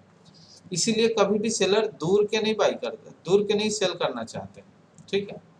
अब उस पर भी आगे बताऊंगा, जो दूर के ओटीएम सेल करके अपने आप को ऑप्शन सेलर समझते हैं ना, उनका भी मैं बताऊंगा वो कितनी बड़ी बेवकूफ़ी करते हैं। दूर का ओटीएम सेल करके जो बैठ जाते हैं कि अरे यार 20 रुपये तो कम से कम आ जाएंगे, वो भी बहुत बड़ी बेवकूफ़ी है, वो मैं आपको आगे समझाऊंगा। चलो यहाँ तक तो आपको ऑप्शन समझ आ गया। ये इतना समझ में जब आपको ऑप्शन आ गया तो आप कल से प्राइस देखना स्टार्ट कर दोगे, ठीक है। लेकिन एक चीज़ और है बताता हूँ, लोगों को सिर्फ इतना ही समझ आता है कि ये ओटीएम वाला बाई कर सकते हैं, ये ओटीएम वाला बाई कर सकते हैं, लेकिन आप आईटीएम भी बाई कर सकते हो। नए लोगों को पता ही नहीं रहता कि आईटीएम में भी बाइंग हो सकती है, उनको सिर्फ ओटीएम याद रहता है कि ओटीएम वाला बाई कर सकते हैं, ठीक है।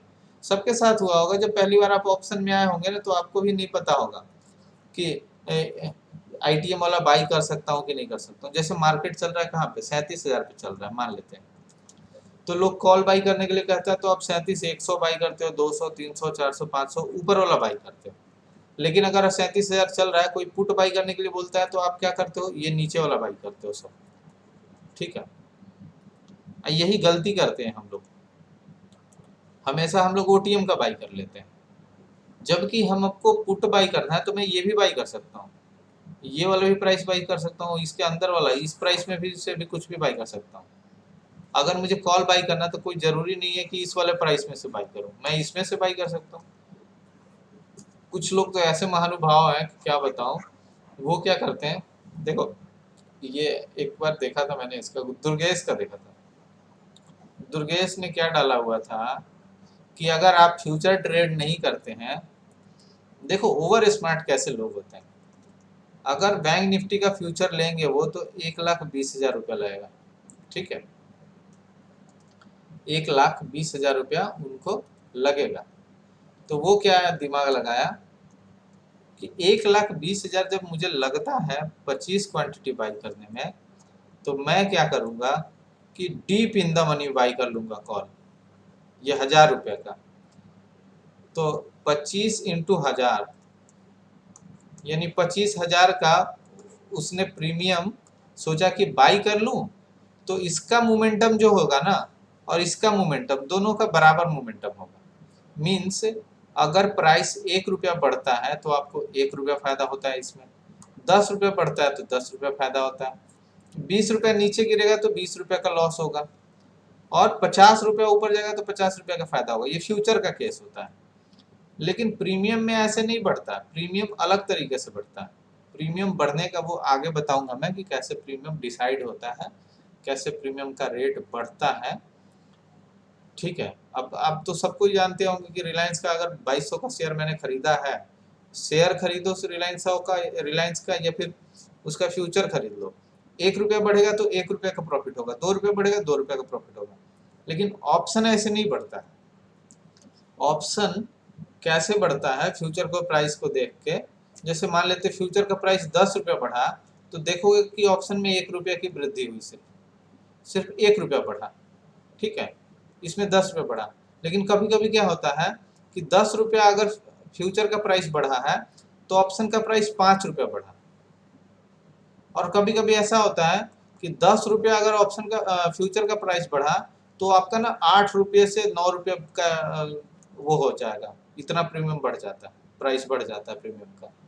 तो इसके लिए उसने क्या किया, उसने डीप इन द मनी ये 1000 वाला बाई कर लिया।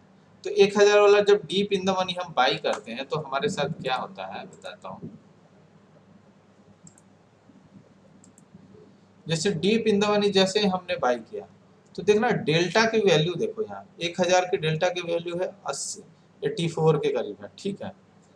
यानी प्राइस अगर 100 रुपया बढ़ता है बैंक निफ्टी का तो इसको 80 रुपये मिलेंगे, समझे।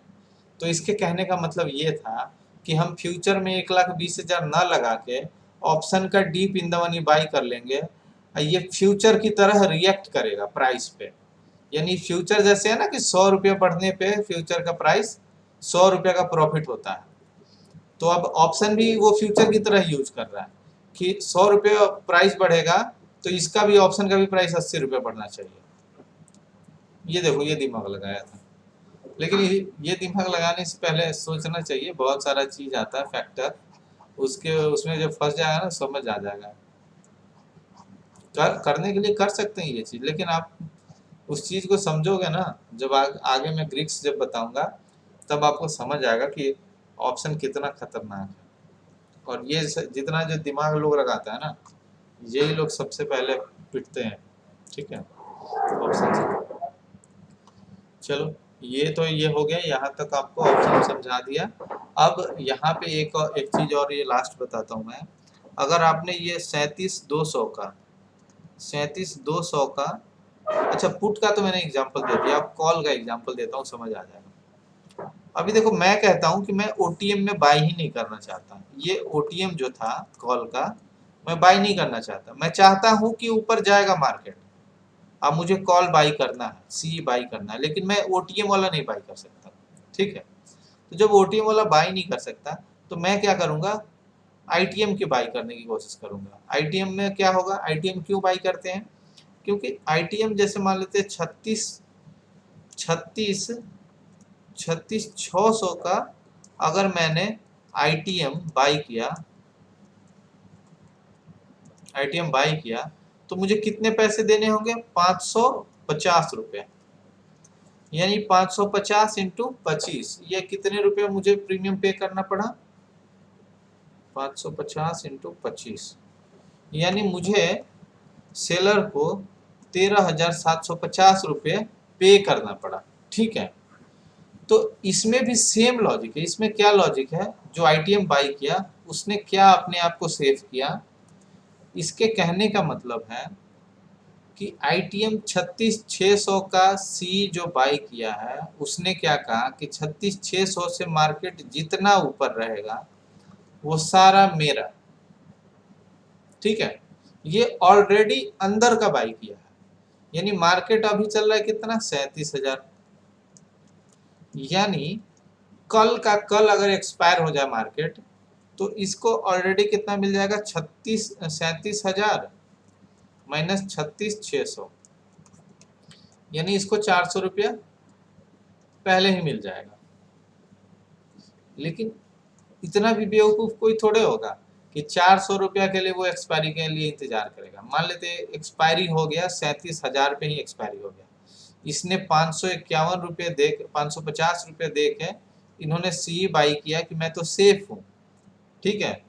तो इन्होंने 551 रुपये दे के ये बाई किया है, तो इन्होंने 550 का तो दे दिया सेलर को, लेकिन मिल रहा है इनको कितना, 400 रुपये मिल रहे हैं, ठीक है।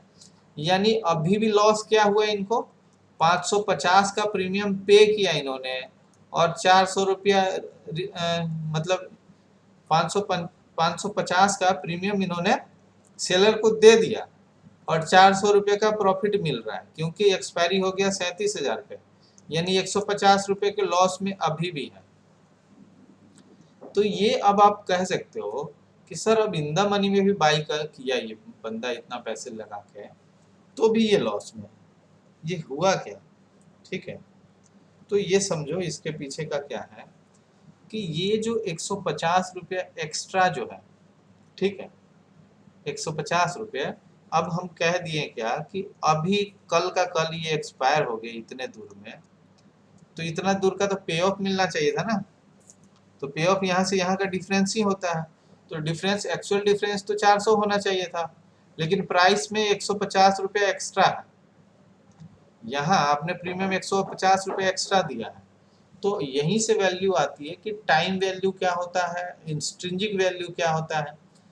तो अब कह सकते हैं इसको हम कह सकते हैं कि अब राइट प्राइस क्या होता हमारे लिए, अगर मैं 36,600 को अगर मैं 400 पे बाई करता हूँ, अगर 36,600 का जो प्रीमियम है मुझे 400 पे मिलता, 36,600 रुपया का जो कॉल का प्रीमियम है सी का इस साइड का 400 रुपये में मिलता और मार्केट में ये 37,000 पे ही क्लोज हो जाता, तो यहाँ से यहाँ का डिफरेंस कितना होता है 400 का, यानी ओवरऑल मुझे क्या फायदा नुकसान होता, 400 माइनस 400 यानी 0 रुपये का फायदा 0 रुपये का नुकसान, है ना। यानी यहाँ से यहाँ का डिफरेंस 400 है और 400 का मैंने प्रीमियम पे किया है, तो 400 रुपये का डिफरेंस मिल गया मुझे। अब मैंने प्रीमियम सेलर को 400 रुपया पे किया था, यानी एक प्लस में ये मिला मुझे और ये माइनस में मैंने जो दे दिया, यानी ओवरऑल 0। तो इसको कहते हैं कि 400 रुपया इसका क्या हो जाता, 400 रुपया का जो प्राइस होता है ये हो जाता इंस्ट्रिंजिक वैल्यू।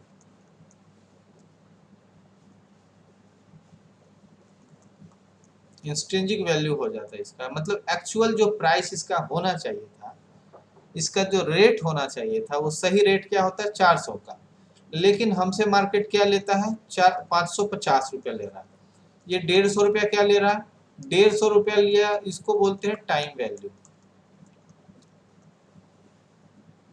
ठीक है, टाइम वैल्यू यानी 9 सितंबर तक जाते जाते ये 150 रुपया 0 हो जाएगा।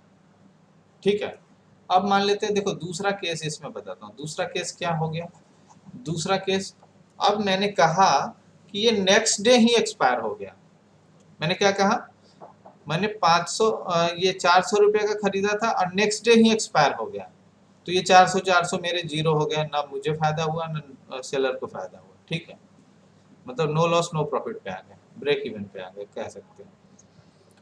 अगर टाइम वैल्यू ये है मतलब 551 रुपये का है, 550 रुपये का, और टाइम वैल्यू 9 तारीख तक है, 9 तारीख तक टाइम है हमारे पास, यानी 9 तारीख तक जाते जाते ये बंद होता। ठीक है, कहाँ पे ही बंद होता, 37,000 पे ही बंद होता। तो जब 37,000 पे बंद होता तो 9 तारीख को आप देखोगे कि 9 तारीख तक ये इन द मनी में है ना, अभी ये इन द मनी में है और उस दिन भी इन द मनी में रहेगा, क्योंकि 37,000 पे मार्केट है और मेरा प्रीमियम था 36,600 का, अब कॉल का प्रीमियम है तो कॉल में तो ये पीला वाला एरिया इन द मनी होता है। तो उस दिन 9 तारीख को आप देखोगे कि इसकी वैल्यू 400 हो जाएगी, आज है 551, 9 तारीख को देखोगे कि सेम स्ट्राइक प्राइस का 36,600 का वैल्यू क्या हो गया 400 हो गया, यानी 2 तारीख से यानी आज के डेट से 9 तारीख तक जाते जाते इसमें जो 150 रुपया का टाइम वैल्यू था ये पूरा का पूरा टाइम वैल्यू 0 हो गया। यहाँ टाइम वैल्यू का थोड़ा सा कॉन्सेप्ट आपको समझ आया होगा। ठीक है, अगर टाइम वैल्यू का कॉन्सेप्ट यहाँ नहीं समझ आया तो अब एक और चीज देखो, अगर आपने यहाँ बाई किया होता इसका 37,200 का प्रीमियम बाई किया आपने, 37,200 का सी बाई किया, कितने में बाई किया? 244 रुपये में बाई किया। 37,200 का प्रीमियम आपने 244 रुपये में बाई किया। मार्केट क्या हो गया? मार्केट 9 तारीख तक जाते जाते 37,000 पे ही बंद हुआ। 37,000 पे बंद। तो इसमें तो कोई इंस्ट्रिंसिक वैल्यू नहीं रही। इंस्ट्रिंसिक वैल्यू किस में होती है? जो इन द मनी में होता है।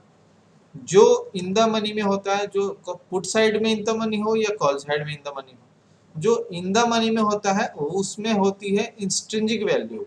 ये 400 रुपये इंस्ट्रिंसिक वैल्यू थी इसमें, लेकिन जो ओटीएम का प्राइस है और आउट ऑफ द मनी का प्राइस है, ये पूरा का पूरा टाइम वैल्यू है। यानी ये 244 रुपया अभी भी जो है ये टाइम वैल्यू है। यानी कल का कल अगर यहाँ पे बंद हो गया मार्केट, एक्सपायरी हो गया, 37,000 पे बंद हो गया, एक्सपायरी हो गया, तो ये 244 रुपये कहाँ हो जाएगा? कहाँ चला जाएगा? ये जीरो हो जाएगा।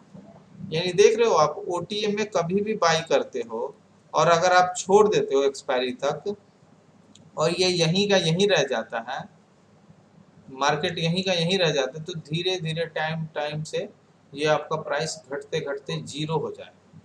जीरो नहीं होगा, लास्ट में मार्केट बंद होता है तो 0.05 दिखाएगा आपको।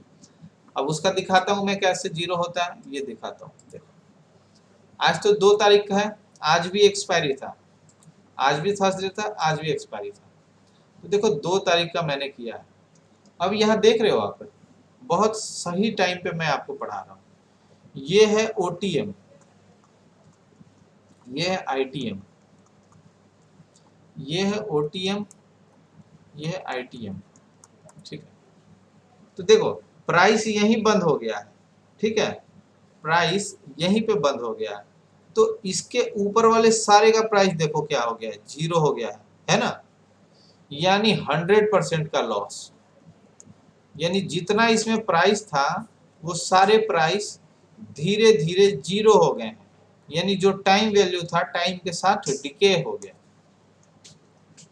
अब देखो इसके नीचे का देखो, ये प्राइस देखो 131 रुपया। अब आप कैलकुलेट कर सकते हो क्या? ये 36,700 का प्राइस जो है अभी 131 पे सेटलमेंट हुआ और अभी कितना है प्राइस? 37,023। तो 37,023 में से 36,700 घटा लो, कितना आएगा? 131 के करीब आना चाहिए। 37,023 माइनस 36,700,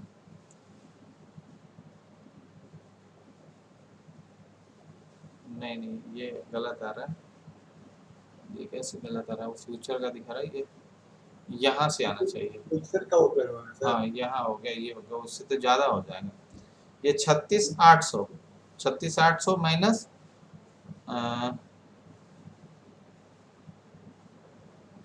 223 होगा। 37, ये 36,700, 36,700, एक मिनट, हाँ यानी 100 रुपये के करीब आ रहा है। ये 36, ये 800 है ना? एक मिनट, इसको ये जो प्राइस है एट द मनी का 36,800 पे आज, एक मिनट रुको, मैं देखता हूँ।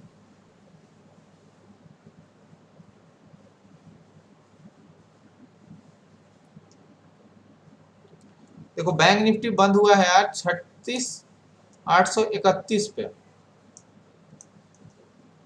36,831 पे मार्केट बंद हुआ बैंक निफ्टी का। और मैंने लिया कितना? 36,700 का कॉल लिया है, इन द मनी वाला लिया था, ठीक है। तो अभी मुझे कितना ये प्रीमियम 131 रुपया प्रीमियम दिखा रहा है यहाँ पे। ये प्रीमियम का प्राइस 131 दिखा रहा है। तो अगर आप घटाओगे तो देखो तो 131 के करीब आ गया ना, 131 के करीब आ गया। यानी इसका कहने का मतलब है कि ये जो प्राइस है, अब जितना एक्सपायरी के दिन ये बच गया, ये सारे प्राइस क्या है? इनमें सिर्फ इंस्ट्रिंजिक वैल्यू है, इंस्ट्रिंजिक वैल्यू है, और इधर क्या था? सिर्फ टाइम वैल्यू। टाइम के साथ ये खत्म, और इसमें टाइम के साथ इसमें भी टाइम वैल्यू खत्म। लेकिन एक दिन पहले अगर आप देखते हैं, एक दिन आज जैसे एक्सपायरी था ना, एक्सपायरी के एक दिन पहले अगर आप देखते हैं तो यही प्राइस 131 नहीं होता, यही प्राइस कितना होता है, 200 होता या 220 होता है, ऐसे होता है। क्योंकि इसमें टाइम वैल्यू होता है, एक्सपायरी के दिन वो टाइम वैल्यू पूरा पूरा खत्म होता है और सिर्फ बच जाता है, सिर्फ क्या बच जाता है, सिर्फ बन जाता है इंस्ट्रिंजिक वैल्यू एक्सपायरी के बाद। समझे? तो ये बात समझ आ गई कि कैसे ये टाइम वैल्यू सिर्फ इंस्ट्रिंजिक वैल्यू बचा है। सेम इधर भी देखो, ये जितने बचे होंगे ना, ये सब इंस्ट्रिंजिक वैल्यू होंगे, टाइम वैल्यू इसमें से पूरी तरह से खत्म। लेकिन अभी करंट का प्राइस देख लो, इसका देख लो, मतलब इसका 2 सितंबर का देख लो, 9 सितंबर का देख लो, अगले एक्सपायरी का देख लो, अगले एक्सपायरी का देख लो, ये 36, एक मिनट, अगले एक्सपायरी का देखो, अगर आपने ये 36,700 का बाई किया, ठीक है, 36,700 का 500 रुपया दिया आपने, 36,700 का जो है आपने 500 रुपया दिया, ठीक है। आज प्राइस कितना चल रहा था, 36,831, यानी कितना है, कितना है टाइम यहाँ पे, कितना ये घटने पे बचेगा, 131 रुपया। तो ये 500 रुपया में 131 रुपया ही सिर्फ क्या है, इसका इंस्ट्रिंजिक वैल्यू। तो क्या हो जाएगा, टाइम वैल्यू बराबर, टाइम वैल्यू क्या हो जाएगा, 500 माइनस 131, कितना हो जाएगा, 500 में से 131 घटा देंगे तो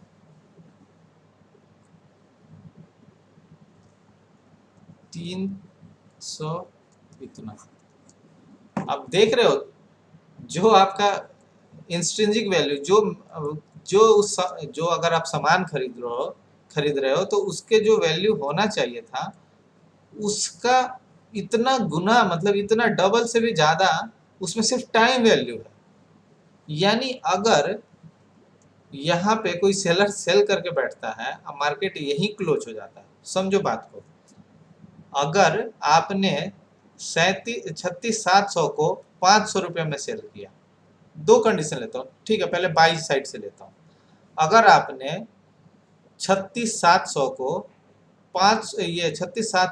500 रुपया प्रीमियम देके बाई किया, ठीक है, 500 रुपया प्रीमियम देके बाई किया, और मार्केट 9 तारीख तक, देखो बात समझो, बात इसको, 9 तारीख तक यही बंद हो जाता है, 36,831 पे ही बंद हो जाता है। इस चीज को ध्यान से समझो, मैं एक अनुमान लगा रहा हूँ, ये एज्यूम कर रहा हूँ कि ऐसा हो जाए तो क्या होगा। मार्केट 9 तारीख को भी 36,831 पे ही बंद हो जाए, मार्केट यहाँ 36,831 पे ही बंद हो जाए, तो ये आपका 500 रुपये वाला प्राइस ऑटोमेटिक क्या हो जाएगा, 131 रुपये पे आके रुक जाएगा। यानी आपने 369 रुपये का लॉस बैठे बैठे कर दिया। मार्केट घुमा कहीं नहीं, वहीं पे रुका रह गया तो भी आपने लॉस कर दिया। समझे? अगर आप सेलर होते, आप बायर थे, तब आपका लॉस इतना हो गया। अगर आपने सेल किया होता, आपने बाई किया था 500 रुपये में और मिला आपको लास्ट में एक्सपायरी के दिन क्या, 131 रुपये में। अगर कोई सेलर आता और इसको 500 रुपये में सेल कर देता और एक्सपायरी के दिन, एक्सपायर होने से पहले 131 रुपये में बाई कर लेता। देखो ये सेल किया जब मैंने, तो मुझे बाई भी करना होगा। 500 रुपये में सेल किया, 131 रुपये में बाई किया, तो मुझे क्या प्रॉफिट हो जाता, 369 का प्रॉफिट हो जाता। यही फर्क होता है। फ्राइडे को सबसे ज्यादा टाइम वैल्यू होता है। आपको देखो यही मैंने समझा दिया ना, अब आपको एक चीज समझ आ जाएगी। आप ये याद रखना, 36,700 का प्राइस कॉल का 500 रुपया है। कल मार्केट खुलेगा और जहां भी खुले मार्केट तो पहले खुलेगा, कोई एक लेवल पे खुलेगा, आप देख रहे हैं इसका प्राइस कितना डिक्रीज होता है। अब देखो डिक्रीज कितना होगा वो भी बता देता हूँ, इसका प्राइस कितना डिक्रीज हो जाएगा वो बता देता हूँ।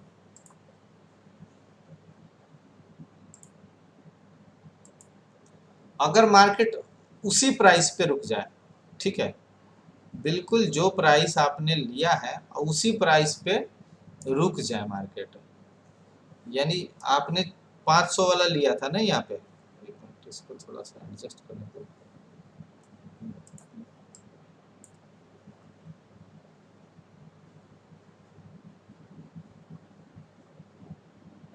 ये तो आगे पीछे हो गया, चलो छोड़ो उसको, क्या दिक्कत है।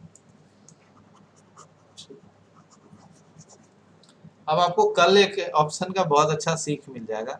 ये 500 रुपया है, 36,700 का। अभी आप लोग अपने वॉच लिस्ट में डाल लो इसको, 36,700 को, ठीक है। कल आप जैसे ही मार्केट अगर खुला, कितना पे बंद हुआ है, 36,831 पे बैंक निफ्टी बंद हुआ है। कल मार्केट फ्लैट ही खुल जाए, कितना फ्लैट खुलेगा, 36,830 पे ही खुल जाए, ठीक है, तो आपको पता है कितना लॉस होगा कल भर में, 23 रुपया घट जाएगा आपका अपने आप।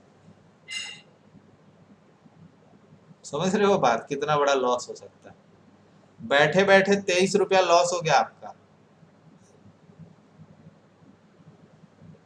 एक दिन में। और मान लेते हैं, चलो मान लेते हैं कल भी, मान लेते हैं आज फ्राइडे, अब मंडे को देखते हैं कि मंडे को क्या होगा। मंडे को क्या होगा, आज अगर मानता हूं मैं कि फ्राइडे है और इसकी वैल्यू 500 रुपया है, तो मंडे को क्या होगा। तो मंडे आने के लिए मुझे एक रात 2 रात रुकना है, 2 रात हो गए ना, सैटरडे का नाइट हो गए, संडे का नाइट हो गया, फिर मंडे, तो 2 रात हो गए, तो 2 रात तो 46 रुपया बैठे बैठे लॉस हो जाएगा उसका,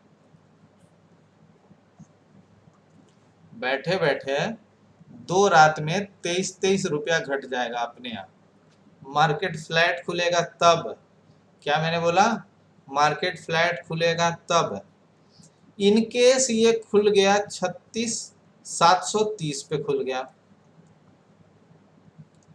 समझो बात को, 100 रुपए नीचे खुल गया मार्केट, 36,800 पे था आज, 36,700 पे खुल गया मार्केट, ठीक है, 36,730 पे खुल गया, 100 रुपया घटा दिया मैंने, तो 36,730 पे मार्केट खुल गया मंडे को। आज है फ्राइडे, मंडे को 36,730 पे खुला, तो पहले तो आप 46 रुपये घटा लो, उसके बाद ये जो डेल्टा की वैल्यू है, कितनी है डेल्टा की वैल्यू, 0.59, इससे गुना कर दो आप 100 में, तो 0.59 इंटू कितने पॉइंट गए हैं नीचे, 100 पॉइंट, यानी 59 रुपीज इधर और घटा लो, यानी 500 रुपया का जो आपका प्रीमियम था उसमें से पहले 46 घटेगा और फिर उसमें से क्या घटेगा, 59 घटेगा,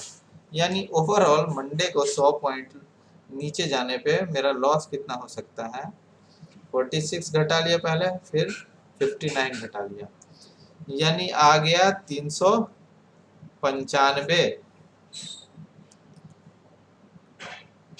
जो नए होते हैं ना गैप अप गैप डाउन पकड़ने वाले, उनसे बड़े सी तो मैंने देखा ही नहीं है। कभी हम भी थे, कभी हम भी ये काम करते थे, लेकिन जब आप ये सीख लोगे ना, आपको समझ आ रहा है कि आपके बैठे बैठे प्राइस चला गया इतना नीचे। चलो अब दूसरा कंडीशन लेते, गैप अप खुल जाए, 36,930 पे खुल गया मार्केट। ये दो कंडीशन लिया, एक नीचे गैप अप कर लिया, गैप अप का अब गैप डाउन कर लिया, गैप अप कर लेता हूँ, 100 पॉइंट ऊपर खुलते हैं, ठीक है, तो 500 रुपया का प्रीमियम था आपका, तो पहले तो 46 रुपया अपना घटा ही लो, ये थीटा का वैल्यू उतना घटेगा ही घटेगा, तो 500 रुपया माइनस 46 रुपया 2 दिन का, तो ये हो गया आपका 454 रुपया पहले हुआ, ठीक है, लेकिन 100 रुपये ऊपर गया है, 100 रुपये ऊपर गया है, तो 100 रुपये ऊपर जाने की वजह से 100 रुपया ऊपर जाने की वजह से डेल्टा भी तो बढ़ जाएगा, डेल्टा बढ़ेगा ना। अब तो प्राइस आपके फेवर में चल रहा है तो ये डेल्टा की वैल्यू बढ़ जाएगी, तो ये 59 आपका इसमें ऐड हो जाएगा 100 रुपया ऊपर जाने से। तो अब इसमें 59 जोड़ लो, यानी कितना हो गया 5 सॉरी 454 अब प्लस 59 यानी 513 यानी 100 रुपया ऊपर खुलने पे सिर्फ आपको 13 रुपये का ही एक्स्ट्रा प्रॉफिट हो सकता है। समझ रहे हो गैप अप गैप डाउन खेलने वाले, आप गैप अप गैप डाउन कभी खेलते हो तो ये समझ लो ऑप्शन का प्राइस 100 रुपये ऊपर खुला तो 13 रुपये का ही प्रॉफिट है आपको सिर्फ। कुछ पूछे? हाँ पूछो। अरे जो उस दिन वो 803 हो गया था प्राइस, 16,450 का कुछ कॉल था ना, हाँ हाँ बूमिंग बुल्स वाले को भी 9.5 लाख का नुकसान हुआ था, बता रहा था। क्या था वो, मतलब ऐसा भी हो जाता है क्या, मतलब एकदम से इतना प्राइस शूट अप होता है, बहुत तेज बढ़ता है प्राइस, प्राइस बहुत तेज बढ़ता है। आप देख लो यहाँ पे मैं दिखाता हूँ। तो कहाँ 150 में चल रहा है प्राइस, एकदम 800। हाँ बढ़ता है, ऐसा होता है, ऐसा हो सकता है। कह रहा मैं कॉल सेल करके सो गया था कौन और 9.5 लाख का लॉस हो गया। कौन बोला? बूमिंग बुल्स वाला स्टॉप लॉस मार्केट लगाया हुआ था। नहीं भाई यार, वो बिल्कुल झूठ बोल रहा है। एक बात बताओ, कॉल सेल करता है उसको नींद आता है? वो सिर्फ ये दिखाने की कोशिश कर रहा है, क्योंकि booming bull pure option buyer है, कॉल सेल नहीं करता कभी। वो बस ये दिखाने के चक्कर में है कि देखो अगर ऑप्शन सेल करते तो तुम कितने लॉस करते। ये कहने का मतलब है यार, कोई भी सिंपल सी बात है, ऑप्शन सेलर जो है ना, जब सेल करता है ना तो पूरा पोजीशन हेज करता है। बिना पोजीशन हेज किए तो कोई सेल ही नहीं करना चाहेगा। हाँ उसने स्टॉप लॉस मार्केट लगाया हुआ था, कह रहा था। हाँ हो सकता है, जंप कर गया होगा तो वो अलग चीज है। स्टॉप लॉस मार्केट लगाया हुआ तो मार्केट को 803 ही दे देगी ना उसको, हाँ तो कुछ आ 803 ही ले लेगी ना उससे। तो हो सकता है। मार्केट को हाँ तो मजा आ रहा है 803 ले, अगर सर जंप करता फिर क्या कर सकते हैं? जंप कर सकता है तो कुछ नहीं, बस आप लॉस का इंतजार कर। जंप कर गया तो उसको कैंसिल करो पहले वाले ऑर्डर को, या फिर उसको मॉडिफाई कीजिए। स्टॉप लॉस लगाओ, स्टॉप लॉस मार्केट मत लगाओ। नहीं नहीं, स्टॉप लॉस मार्केट ही लगता है जंप करने के केस में, स्टॉप लॉस नहीं लगता है। आप देखो तो जंप कैंसिल करके मार्केट ऑर्डर दे देते फिर। नहीं, देखो मैं बताता हूँ क्या करना है। देखो पहले तो कि आप अगर ऑप्शन बायर हो तो बाइंग के केस में एसएल जंप बहुत कम होता है, बहुत कम, रेयर होता है। आप क्या करो, जंप कब होता है, जैसे आपने ऑप्शन ये एसएल जंप होने का केस ज़्यादातर एक्सपायरी के दिन होता है, ठीक है। एसएल कैसे जंप होता है, जैसे एक्सपायरी के दिन अगर आप 300 रुपये का प्रीमियम बाई करोगे ना बैंक निफ्टी का, तो बहुत ज़्यादा डीप इन द मनी हो जाएगा, समझे। जैसे डीप इन द मनी समझा रहा हूँ कैसे, जैसे ये 2 सितंबर का है, ठीक है। अगर आपने 300 रुपये वाला प्रीमियम बाई करते, ये बाई करते 36,500 का, तो यहाँ देखना, अच्छा डेल्टा का वैल्यू क्या है यहाँ पे, 1 रुपये के लगभग है। यानी मार्केट अगर 10 रुपये भी बढ़ रहा है ना तो आपका प्रीमियम 10 रुपये बढ़ेगा, 310 रुपये हो जाएगा। मार्केट अगर 40 रुपये नीचे आएगा ना तो आपका प्रीमियम तुरंत आ जाएगा ये 275 रुपये पे आ जाएगा, 270 रुपये पे आ जाएगा, ठीक है।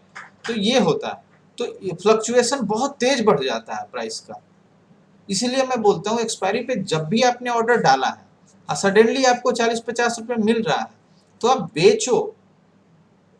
बेचो, क्योंकि आप जैसे ही रुकोगे तो वो फिर तुरंत 40 पॉइंट नीचे आ जाएगा और तुरंत आपका प्रीमियम नीचे आ जाएगा, क्योंकि फ्लक्चुएशन देख रहे हो कितना तेज बढ़ रहा है। क्योंकि अब जो प्राइस जो ऑप्शन का बढ़ रहा है वो 1 रुपये के हिसाब से बढ़ रहा है, यानी मार्केट 100 रुपये बढ़ता है तो आपका ऑप्शन का प्राइस भी 100 रुपये 300 से 400 हो जाएगा। पहले क्या होता था, इसका वैल्यू 40 पैसे होता था, ठीक है। इसका वैल्यू मतलब एक्सपायरी से पहले 40 पैसे था, यानी मार्केट 100 रुपये बढ़ रहा है तो आपका वैल्यू 40 रुपये से बढ़ रहा है। इसीलिए एक्सपायरी के दिन एसएल हंटिंग ज़्यादा होता है, क्योंकि कभी आपने ट्रेड ही नहीं किया है जब थीटा का डेल्टा का वैल्यू 1 है, कभी फ्यूचर आपने ट्रेड ही नहीं किया है, और उस दिन फ्यूचर की तरह ऑप्शन का प्राइस रिएक्ट करता है, तो ऑप्शन का प्राइस बहुत तेज रिएक्ट करता है। तो देखो जनरली क्या होता है कि 100 रुपये बढ़ता है मार्केट तो 40 रुपये हमारा ऑप्शन का प्रीमियम बढ़ता है। जनरल हम पढ़ते जब ट्रेड करते हैं तो जनरल डे में, इसीलिए 30 रुपया से 40 रुपये के करीब में हम लोग एसएल डालते हैं, क्योंकि मार्केट 100 रुपये के अंदर ही फ्लक्चुएशन कर सकता है, ठीक है। इसीलिए 30 से 40 का भी एसएल हमारा कटता नहीं है। लेकिन एक्सपायरी के दिन अगर 30 से 40 आप डालते हो, 30 से 40 रुपये का अगर वो डालते हो, क्या बोलते हैं, स्टॉप लॉस डालते हो, और मार्केट 100 रुपये का वो फ्लक्चुएशन आता है, तो ये आपका एसएल 100% कट जाएगा, 100% कट जाएगा, क्योंकि आपने जो बाई किया है उसकी डेल्टा की वैल्यू बहुत ज्यादा है। समझे क्या बता रहा था मैं, कहीं और चला गया। ठीक, चलो कोई बात नहीं। ऑप्शन जितना मैंने अभी बताया है ना, ये बहुत कम है। अभी धीरे धीरे आप एक बार में ज़्यादा हो जाएगा, इसलिए धीरे धीरे चलो। ऑप्शन थोड़ा मजा लेके पढ़ोगे तब इसमें मास्टरी कर लोगे एकदम, और आप कभी फंसोगे नहीं ऑप्शन में। और जो जो डायरेक्ट गोली चला रहे हैं ना, उनका तो मरना है, उनका कुछ ना होने वाला है। इसलिए आप अपने हिसाब से काम करो इसको। अब धीरे धीरे ऑप्शन में जब बताऊंगा ना, अगेन सर ऑप्शन चेन में बायर और सेलर को कैसे आइडेंटिफाई करें। ऑप्शन चेन पढ़ाऊंगा मैं, अलग से पढ़ाऊंगा। दूर वाले में थोड़ा रिस्क कम होगा ना। हाँ, जैसे अगर एक्सपायरी के दिन ओटीएम में बाई करते हो तो रिस्क है, ठीक है। लेकिन एटीएम बाई करो, उसमें थोड़ा सा डेल्टा की वैल्यू थोड़ा कम हो जाती है, जिससे फ्लक्चुएशन कम होता है, ऐसे कम कटने का चांस होता है। इसलिए मैं कहता हूँ, इसीलिए कहता हूँ कि एक्सपायरी के दिन सिर्फ ब्रेकआउट आप ट्रेड करो। एक्सपायरी के दिन ब्रेकआउट ट्रेड करो, मीन्स ऐसे ऐसे चल रहे हैं। यहाँ पे 300 रुपये का आपने प्रीमियम बाई कर लिया, थोड़ा सा भी स्पाइक आएगा ना तो आप बेच दो इसको, क्योंकि 300 वाला 380 हो जाएगा, ठीक है। तो यहाँ आपने बेचा तो आपने ब्रेकआउट बाई किया, यहाँ बेच दिया, चलो प्रॉफिट हो गया। लेकिन आप ज़्यादा तेज बन जाओगे तो एक्सपायरी के दिन सोचोगे कि नहीं एक और मिलना चाहिए, तो वो क्या होगा, थोड़ा सा जब नीचे आएगा ना तो ये फिर आ जाएगा 320 पे ही आ जाएगा, बहुत जल्दी रिएक्ट करेगा। तो इसलिए जीरो टू हीरो एकदम बिल्कुल है कि अगर ब्रेकआउट मिलता है, आपने डाला है ऑर्डर, एक बार मिला तो लेके निकल जाओ, या एक बार एसएल कटा तो काट के निकल जाओ। बोलिए। अब अभी आगे और बताऊंगा मैं, ऑप्शन में आपको बाइंग भी बता दूंगा कि ऑप्शन कब बाई करना है, कहाँ बाई करना है, क्यों बाई करना है। इतना बेहतरीन कॉन्सेप्ट है ना इसका। ऑप्शन में मैंने अपना समझो तो ट्रेडिंग का कैरियर बिता दिया है, ठीक है। अभी तो ट्रेडिंग स्टार्ट ही हुआ, बीता कहाँ है कैरियर, जब से आँख खुली तब से स्टार्ट है, ठीक है। तो इसको देखेंगे, ऐसा हो जाएगा कि आप ऑप्शन में कभी गलती नहीं करोगे। और दूसरों को जब देखोगे ना ऑप्शन ट्रेड करते हुए, और ऐसे बेवकूफ़ों की तरह जब ट्रेड करेगा, तो आपके मुंह से ये बस यही निकलेगा कि मरना है तुम्हें अभी, ठीक है। इसलिए देखते हैं। बैंक निफ्टी बड़ा अच्छा सा पैटर्न बना हुआ है यार, ये निफ्टी फ्यूचर, ये देखो इसके लेवल के ऊपर ट्रेड कर रहा है ये। वैसा ही बना क्या निफ्टी में भी, बिल्कुल वैसा ही बना, ट्रेंड लाइन के ऊपर ट्रेड कर रहा है, एक बहुत अच्छे ट्रेंड लाइन के ऊपर।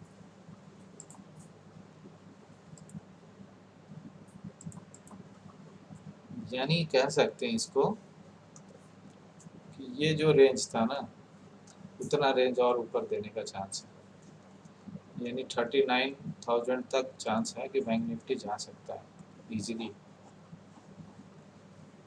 चलो जो भी होगा स्टॉक्स में आपको बता दूंगा।